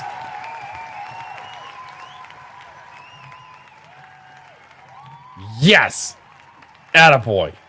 No, Trippy, fuck off. You're not pulling that simulation theory shit on the show. No. Sorry, I still have to read normal chat while I also read super chats. Kikomon for $2. It says, "Aaron, what is your ESG score?" Apparently 0, because I don't get shit for subsidies. So fuck. Yeah, it's right. bad, dude. It's real bad. It's everywhere. Oh my gosh. I wish I could go into detail about like my job and stuff. Like HR should never been created. I hate HR. Yep. God. I am glad that the person where I work is the HR person, because Yeah. it like I genuinely mean that, because yeah, it's just a good thing. It's just I'll leave it there, because I don't like talking about my day job here. Yeah, right. You know, it's just like I don't talk about YouTube at my day job. It's, you know. Yeah, Now, that being said, everyone in the company knows that I have a YouTube channel, right? They came across it. It happens. I don't talk about it. I don't advertise it there. You know what I mean? Yeah, exactly. Yeah. You know? Yeah. So, It comes up and then that's fine. yeah. Oh, dude, we saw this video. Oh, yeah. What'd you think? Well, yeah. Like, all right, cool. And then I just walk away and they're like, oh. Like, yeah, I'm like, I have other things to worry about here other than that. Like, Yeah. you know. Well, and I guess just a little side, you know, HR, it started off with like political correctness, you know, Oh, and God, like, yeah. equal opportunity and all this other stuff. And now it's just straight, you know, inclusivity and diversity. It's like, I don't even know what that means, dude. Like, what are you talking about? Like, we weren't already? Like, I think they, whatever. Yeah. Go ahead. Yeah, I'm sorry. no. Yeah, no, you're good. You're good. No, like I said, I'm glad the person who can technically controls the HR in like my Is the company wife? controls it because In the company, okay. it's Somebody not said political. If you're an indie, your wife is HR. Yeah. Yeah, right. Yeah, right. Christian Magram says, "I like my women like I like my deli meat in bread." What? That's so fucked up. Not sure what that means completely. I'm pretty I'll think sure I about got that. it, and I don't like it. Gigamon for $5 says, "For the 100th time, conservative dog whistle. Nobody does it. Do it." He has been trying because I talk about the merch that I would do, and he's like, "Dude, you need to do an ADWC dog whistle." Because everybody's like, "Oh, the right-wing dog whistle," and like, I need to make a fucking right-wing dog whistle. He's like, nobody does it. Dude, Fox News could have made $1 billion if they would have just leaned into the parody and sold the Fox News dog whistle. For all of your racist bigot friends, hit the dog whistle when you say something that's slightly offensive. So that you like, if they would have leaned into it, they would have made $1 billion. Yeah. And I think Kikomon's right. I need to make a right-wing dog whistle before that. Yes. Agreed. JVP Music says the man seems to know marketing. I'm just saying. he does. He does, and I should probably listen to him more. Downstairs. Start putting soy sauce on your food. No, I fucking hate soy sauce. It's gross. That and ketchup. That ketchup, sour cream, and whipped cream need to die. Ugh. Anyway, JVP Music says, question. This is not a super chat. This is just a question that I saved. It says, what kind of project would Royce make? A story centered around good hair treatment for men. Oh, fuck off. It's Destiny, the I mean, you have good hair. I mean, That's as because somebody who's finally losing my hair, trust me, your hair looks great. Yeah. Something I learned from I don't remember where the hell it came from. Something I learned from my parents when I was young is that, believe it or not, modern shampoos actually absolutely destroy men's hair. So you shampoo your hair. I mean, rinse it out every day and scrub it out in the shower under hot water, but you shampoo it like once or twice a week. Yeah. Like if it's obviously if it's a really bad, like hard, like sweaty day, like, you know, get the funk out of there. But like once, twice a week with the shampoo, the male pattern baldness is probably because men literally shampoo the hell out of their hair every day and they're drying out their scalps and all that stuff. I learned that from my parents when I was a kid. Part of it, I agree with that. Yeah, I mean, I only use soap maybe like once a week on my hair, depending on how oily it gets, you know. But just natural oils is fine. Yeah, I mean, obviously wash it, but you rinse it out with water every day, obviously, get the crap out of it. Yeah, but no, there's no it stresses out your hair, you know. Yeah, no, there's no there's no reason to sit there and put all that and put the chemicals in your hair every day. There's no reason for that. Yeah, so Daniel's back in, you know, my teenage years, I had hair down to like my ass or whatever. So I had really long headbanging hair, and that was when I was like learning, like, no, you got to brush it out, you know, let the oils go through it, and you know, girls would be like, "Oh, I love your hair. You don't have any split ends," you know, and all that stuff. So, yeah, that's all true. Yeah, no, well, yeah, oh, dude, well, the hair's getting longer, and I got to brush it every day now. You know? Yep. And that's one of the things. It's like, if you just, you know. Yeah. You going to do the mullet? No. I've never, apparently my hair, people say that my hair like naturally grows into a mullet. I don't know. People are like, oh, you had a mullet. And I'm like, I've never cut my hair into a mullet. Because now am I wrong in this? I've always thought like the mullet was like a buzz cut up front and then you just leave the back. Well, that's what I have always understood a mullet to be, and that definition seems to have changed in the last like 5 years. Maybe you're right. Well, it's like, what is it? It's business in front and party in the back. Well, yeah, but it's like I've always seen like a militant, like almost a crew cut. Like I've actually met people like in the recent like last 2 or 3 years that have had it, and it's like they almost have like a military crew cut like right here. And then they just have like this, like hanging in the back. Like I've seen like actual mullets, and it's Billy Ray Cyrus in circa 89, and then there. okay. I'll have to see what his like. It's I know what His you're was talking definitely about. Longer. Yeah. So it was originally shaving your sides down. Oh, is that what it was? It was just shaving the sides and down. then leaving everything from about here to grow out. And Oh yeah. Yep. Like who was it? It's who are the guys that did what is it? Is it Dust on the Bottle? Who are the guys that did that song? The country band. They had that 70s shit going on. Like God, I can't. When you took the ponytail out, then it would all just hang in the back, and you'd have all Yeah, this and it's free. yeah. I've never done. Yeah, I've never done that. Like I said, this is just my hair just growing out, just the way that it is. Well, Everybody's like, no, it's a mullet, and I'm like, I don't. Heavily think- Music says, "No, dog, you know it when you see it." But there, No, fuck off, Heavily Music. No, I did the. there's a mullet spectrum. Yes. Apparently, I cannot. Well, you know, retards doing. Oh shit. I was just gonna say it's Spectrum.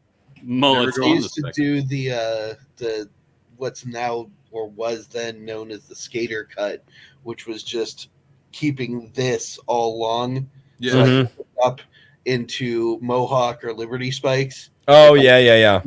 but otherwise would just leave it long and pulled back, and everything else was shaved down to the scalp. Yeah.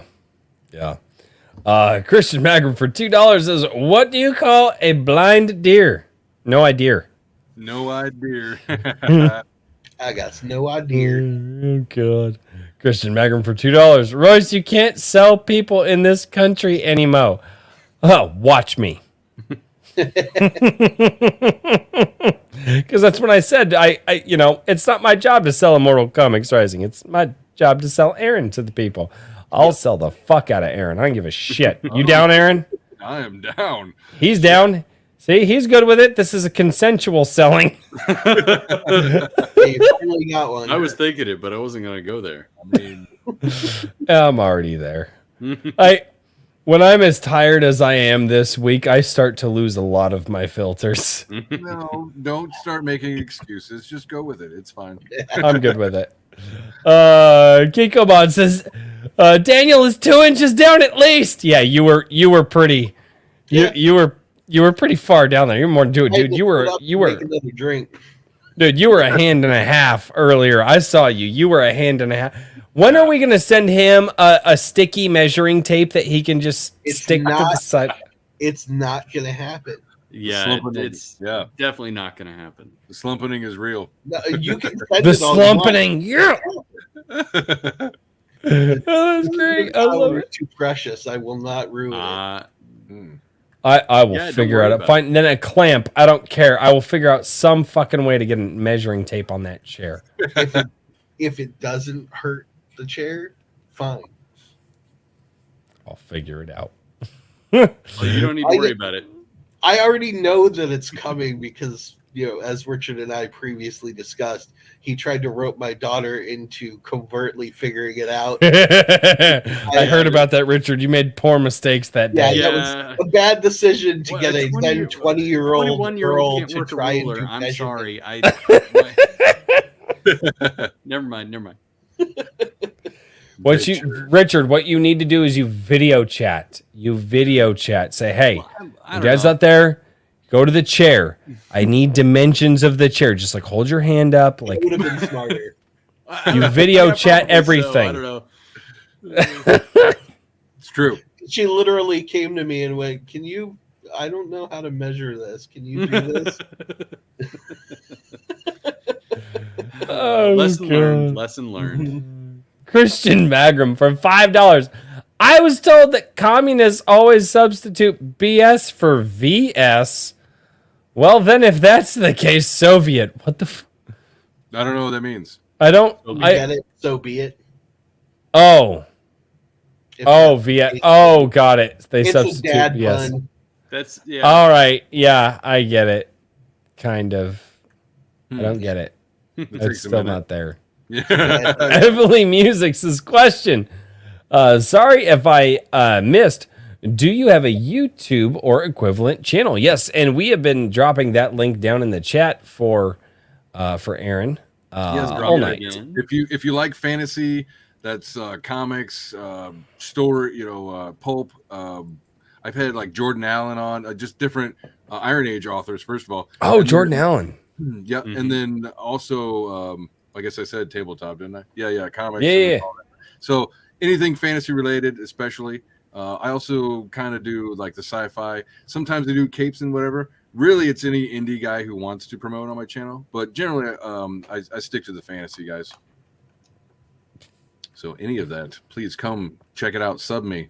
I'm at like 180 subs or something. I don't know. Nice. Eventually, I'll get more. We'll see. Yeah, it's pretty good. Dude, It's talk, but I don't- it's a weird thing to.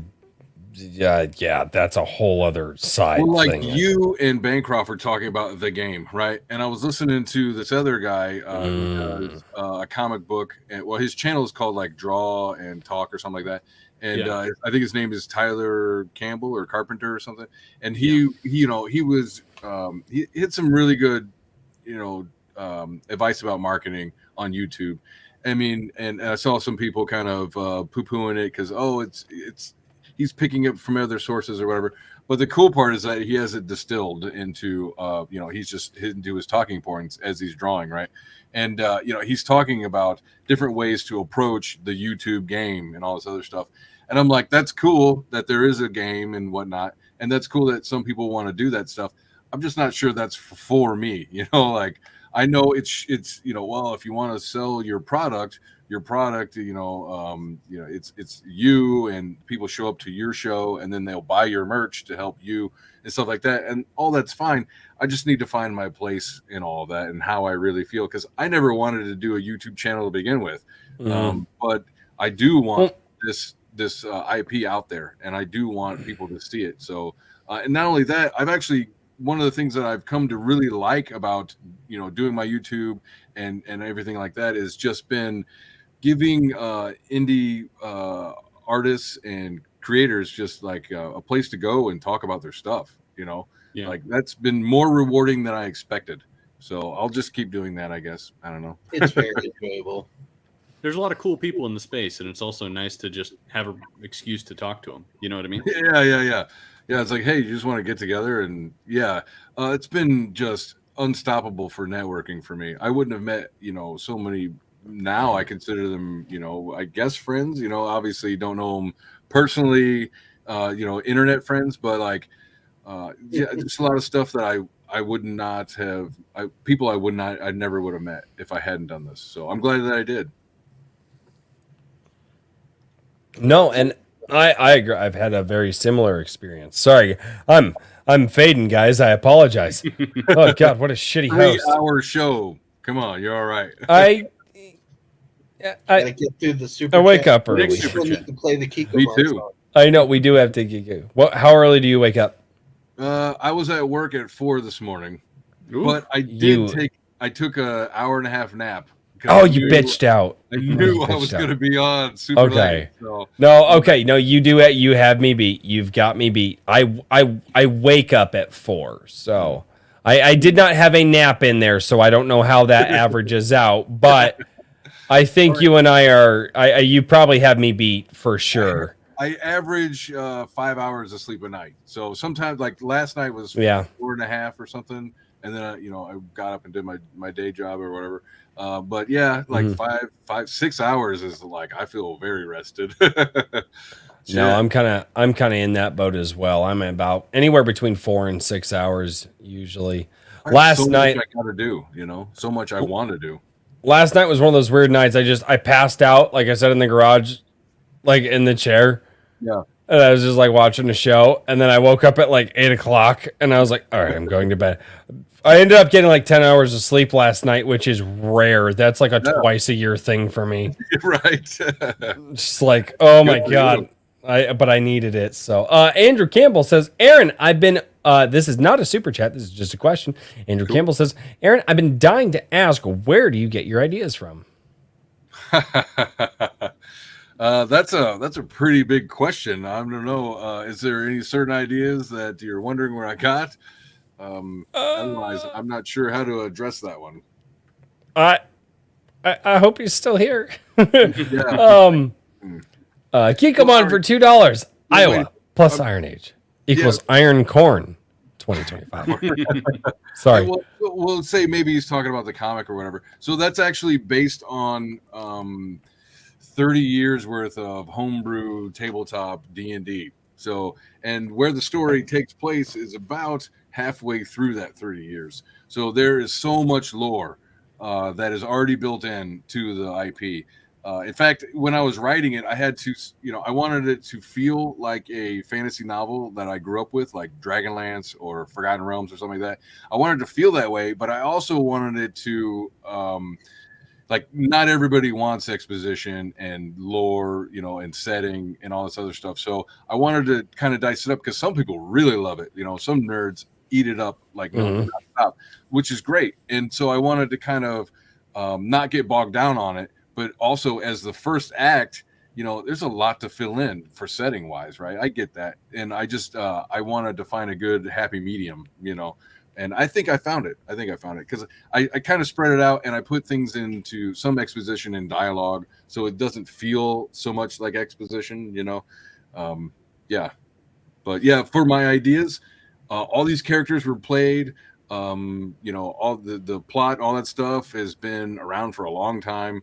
And I get all my ideas from, abstract tabletop gaming. There you go. No, honestly, that's probably a smart way to do it. Just play tabletop and then just write down the adventures and like the dialogue, and you'll make like $1 billion. Like, well, I'll tell you, especially if you got a good group. Yeah, right. Well, I mean, look at Critical Role, but I'll say like the characters. As written in the comic, I had to condense down into their, core being basically. And since I knew where they came from and where they were going, it really made it easy. So I could like cherry pick, okay, this is exactly what this asshole would say. Or this right? Because like I know these people. I know what happens to them. Yeah. And so it wasn't too difficult to do. That's a fucking cheat code, sir. That's bullshit. Up, down, left, right. Right. Yeah. All right. My favorite one, let's see if you guys know what this one's from. R1, R2, L1, R2, left hand, right up, left hand, right up. What game is that from? Blood Code for Super Nintendo Mortal Kombat? Nope. Oh, damn. R1, R2, L1, R2. There was no R1. Oh, that's R1, R2, L1, R2. Grand Theft Auto? Was that one of the weapons codes? Yep, that was a weapons code from Grand Theft Auto. I typed that code in so many times. Was it Vice City or which one was that? That one was that. I think that one was applicable in 3 and also Vice City. There we go. And that one was also applicable in San Andreas as well. Yeah, I typed in that code a lot. A lot. Solid game. Oh yeah. Christian Magram. The guys are trying to take over the world in the chat. He says the SSSR. Show me. Pulls out obedience stick. Show you. I don't know what happened, but something happened. Kikomon, right? Dude, he's like trying to reform his own like Kikomon, like soy communist party. I don't know. It was in the chat the other night. I don't know what's going on. I'm slightly terrified. Kikomon setting himself up as a cult leader. I am like 90% sure that's what's I like happening. that. I don't know. It's exciting. I mean, I guess if he does take over the world, I should probably be on his good side. Probably. Like, I would not mind being the court jester. Yeah, you're going to have to be a socialist eventually. Right, yeah. Wrangler for $10 says, high fantasy is a genre that is sorely missing from comic books.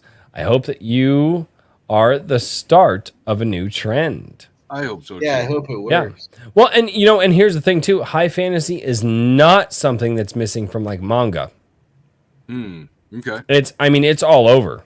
Yeah, I mean, it's basically very what it is, right? I Yeah. don't know. And so, but if Then you can bring it back in the comics, that's going to be a big thing. Mhm. Hopefully, they tried a while back with a graphic novel series based on R.A. Salvatore's Drizzt Do'Urden Chronicles. And I did pick those up. They were badass, but they didn't hit.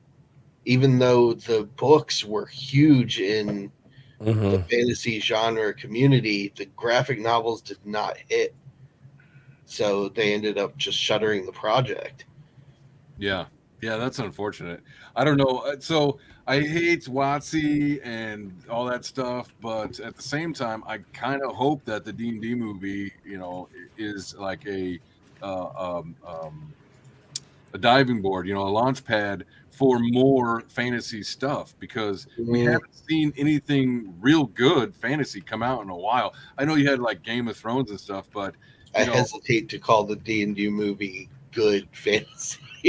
Well, I'll say this: there's a lot of people who are saying, that it didn't suck. So, like, whether or not it was good, it didn't suck. High praise. Yeah, the unfortunate part of that statement, though, is literally is that the bar now that it doesn't suck? Yeah. Well, that's Hollywood. I mean, Yeah. I'm surprised that the Mario movie turned out okay. Well, they tested the waters with Sonic, so. Yeah, I've heard it's mid at best, but like it's right. Yeah, it's like, well, if you want, Guardians of the Galaxy in a fantasy setting, then yeah, you'll have a good time and stuff. So, yeah, I mean, I base a lot of that stuff on whether or not my kids are interested. And although they were like, oh yeah, let's go see it, they only said it like one time, and I think that's because they know that I'm interested in D&D or whatever, and like we play it every now and again. But like they're more interested in the Mario movie, so I was like, cool, let's go see that. Yeah, the thing for me about it though is that it's that whole if you like Guardians of the Galaxy thing, like it's that humor. It's the same stupidity as that Amazon Prime cartoon Vox Machina. It's satirical instead of good fantasy. It's just let's make fun of this thing as absurdly as we possibly can and call it a fantasy series. Right. Like, okay. How about we just put out a decent fantasy show or movie or series? Yeah. Well, it's like, why did they not isn't taking the piss out of it? How do you not make a Drizzt movie when if you're gonna be in Forgotten Realms? How the hell do you not make like the most popular Forgotten Realms character into a movie? What are you thinking, guys? They know we're gonna create new ones. There's already established characters and storylines in the Forgotten Realms. Like, it's not, it's not rocket science, guys. Just relax. Yes. And now we have the potential of the Hedge Knight prequel of Game of Thrones that Martin did. Checked out. After that last season, I checked out of Game of Thrones. I'm sorry, I'm not interested. Oh yeah, it's absolutely horrible, but there's always a chance that it is a somewhat serious fantasy story. Yeah, right. They could do it well, and I'm also rooting for it because our buddy Mike S. Miller had his hand in creating Hedge Knight, so. I'm hoping that it's successful. If nothing more for him, because he's an awesome dude. It's like there was a lot of fantasy kind of genre movies coming out in the early 80s and stuff like that. And I mean, now they're kind of schlock and all that stuff. But, at least they were being made and it was like mainstream, or, if not A movies, at least B movies. Like, I don't even see any B movie fantasy stuff. Like, I'll see on YouTube, there'll be some, fan made stuff, which is better than what I see coming out of Hollywood. It's so crazy, so weird. Gentlemen, I'm going to be 100% honest. I'm a massive bitch right now, and I apologize because I am fading fast. So I will. I have a couple more super chats to read. I apologize. Kikomon is apparently starting a cult down in my chat at rapid speeds. It's absolutely terrifying.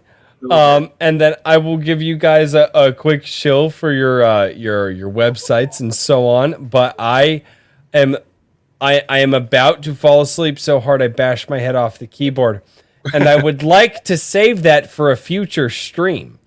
Well, gotta move on, little doggy. All right, Let's land Geekomon. this plane.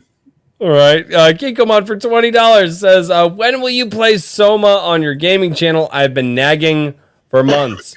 When I have time to dedicate to my gaming channel. It's been, I apparently still need to sleep once in a while to avoid a psychotic break. At least that's what medical science tells me. Nodding off. Yeah, Wasn't a psychotic break? Oh, dude, you No, I'm haven't kidding. seen that yet. I know. I've been No, close on Sunday. before. See, I've some been so people some people take DMT or psychotropics or whatever to see the Clockwork Orange or the Clockwork Elves. Mhm. Just don't sleep, and you'll see them just There fine. you go. Yeah, There you go. totally. Yeah. It's not psychotic. You're fine. Just don't kill It's anybody. not psychotic. You're fine. Christian Macrum says, for $2 says, "You will not own soy. You will be soy." See, this is the shit I'm talking about. There's a cult forming in my chat right now. I can feel Another super chat. I don't know what's happening. Oh. Green is Aaron, good sir, where can we find you? Where can we find your projects? Ooh, so I'm on Twitter, Immortal Rising 1, and I don't know. I post pretty regularly. I constantly post fantasy stuff and what's going on with the campaign right now. I'm constantly retweeting other people in the community. So if you're interested in stuff maybe you didn't know was out there, follow me on Twitter and you'll see those things. And also on my YouTube, where I focus around tabletop games, like the old school Renaissance that's going on over there. The Iron Age, I talk to those guys a lot, obviously, and all the Comicsgate guys. So, if you're interested in any of that, any indie stuff, any indie space, on Fridays I do. I don't know if I'm going to keep it on Fridays. I may move it after my tour, but like the right now, I'm doing Fridays normally on my own channel. Where I do commentary, I invite people on, and we just it's kind of a stitch and bitch, but at the same time, we leave it open to other stuff and we joke around and stuff. Richard's been on a couple of times, so it's come check me out, sub me, like me, you really like me, and buy my book, damn it. Yes. Yeah, buy his book, damn it. Damn it. Yeah. Damn it. You're at 40 But backers now. Let's pump those numbers Nice. up. Awesome. Get it to 2K. Maji Chan, as a member for 5 months, just used a chat. She says, "I choose Iron Age over soy. Our stories need us." Evely Music says subbed. Thank you. So, Mr. Daniel P. Riley, what's your website? Where can we find you? no. God, all right. I honestly, dude, I am too tired to fight you this week. I am I know. legit. Like, I hate you for this. Richard, can you poke him with a stick or something? I will It's fine. try. I'll do it. Just Twitter at Mr. DP Riley. That's There you all go. you can get. If you want to know You're- what I create, You're such that's a where everybody's bitch. talking about my stuff, and I talk about everybody else's stuff. That's how this works. I don't shill for me. I shill for y'all. Yeah. And then You're so gay. Face is gay. Your Yeah. face is gay. Are you flirting? Yeah, I was gonna say. This is what 90s flirting was like, Looked at people. me, honey, when I first hopped in backstage. There it is. Don't fucking lie to people.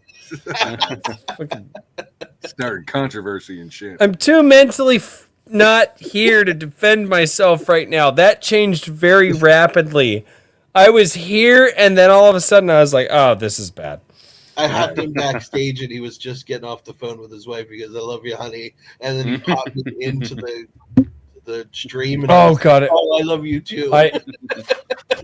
It was hilarious. I sitting there. I'm trying to get like the stream set up, right? So I'm getting stuff going, and I shot the link over into Gilded, and I see. So every week, Daniel waits for me to send him the link, and at exactly 7:45 p.m. every single week, On if I the do not dot. send that link to him, he will send a massive super chat, all caps, exclamation points out the ass. Where's my link?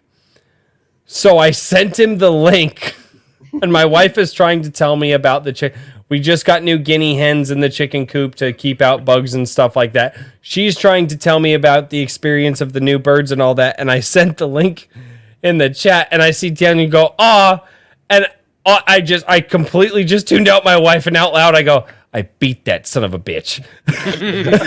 And my wife is like, "What?" She had no idea. I was like, "Oh shit." So I then had to explain to her why I out loud said that. Awkward. Oh, and she was just like, "Go do your show. I'll talk to you about this later." Yep. Oh, Is that I've conditioned Royce to actually show up 15 minutes before the stream's supposed to start. There you go. it's just because he's pissing me off.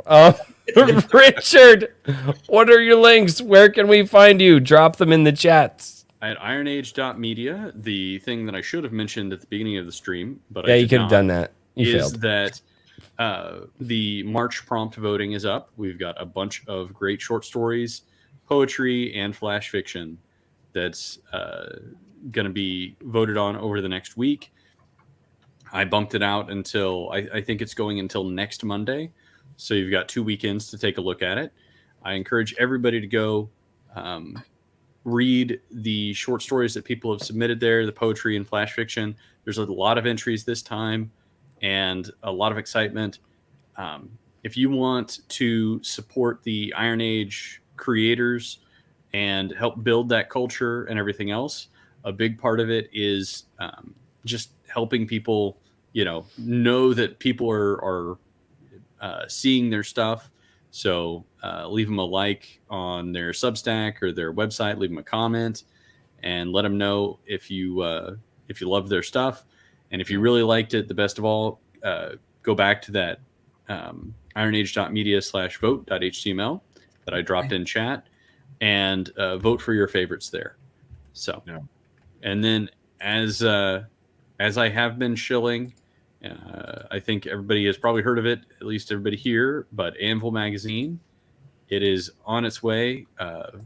Issue number 2 guidelines will be out sometime tomorrow, not like first thing in the morning. And Bitch. updates on Monday as far as the issue number 1 campaign. So thank you all. Can I just say something before we end everything? I just wanted to give a shout out to RH Snow. So Watcher of the Damned. Thanks for coming on the show. Was it last Friday? I can't remember. And she'll be on the show again. But yeah, that was just so fun. It's just cool. And she's been here for the whole time. So I just wanted to give her a shout out. She is a true soldier. I like that. Yeah. To absolutely. this day, I think she is the most popular person that we have had on the show. Period. And we've had people who've had more subscribers. It does not matter. People who were in that show, she is still talked about in my Gilded to this day. Everybody loves her. Yeah. She's a firecracker. And she is awesome. Talented son, too. I'm like, next time you're on, I'm just gonna have to chug coffee to keep up with you. Right. Right. I almost fired these 2 guys and said, "Hey, Snow, we're doing this." I wouldn't have blamed him. I wouldn't have blamed him. You're done. That's funny. Oh God, ladies and gentlemen. Oh no, it's the thing. Oh, I also have super chats I have to read. What the hell is this? It's 20 minutes past our 3 hour month, bro. It's fine. It's fine. Our first show was 4 hours. Kikomon for $2 is soy. Is not soy sauce. Kikomon soy sauce. Woo! What the hell? That doesn't make sense. Christian Magram, $2. He just get paid $2. So Christian Magram for $5 says, "I heard Maji Chan is part of a soy resistance movement. Thank God." Thank you, Maji. We must resist the soy. I don't know what's going on in my chat. I feel like they're simultaneously forming like a freedom movement that is also a communist movement at the same time, and I don't understand the paradoxical world that they live in. Just do the cannonball run, Royce. All right, you know what? I might as well. I might as well shut the fuck up, Trippy Soul. Watch out for Che Guevara.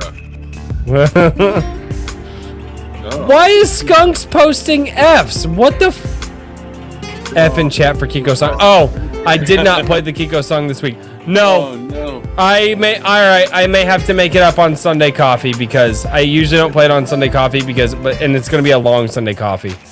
I don't know, but like I'm tired. We wore him out. Alright, ladies and gentlemen, thank you all so much for checking out Iron Age Nights. And we will see you all next time. Thanks, everybody. Cheers. Good night. Everybody. Bye. Good night, everybody.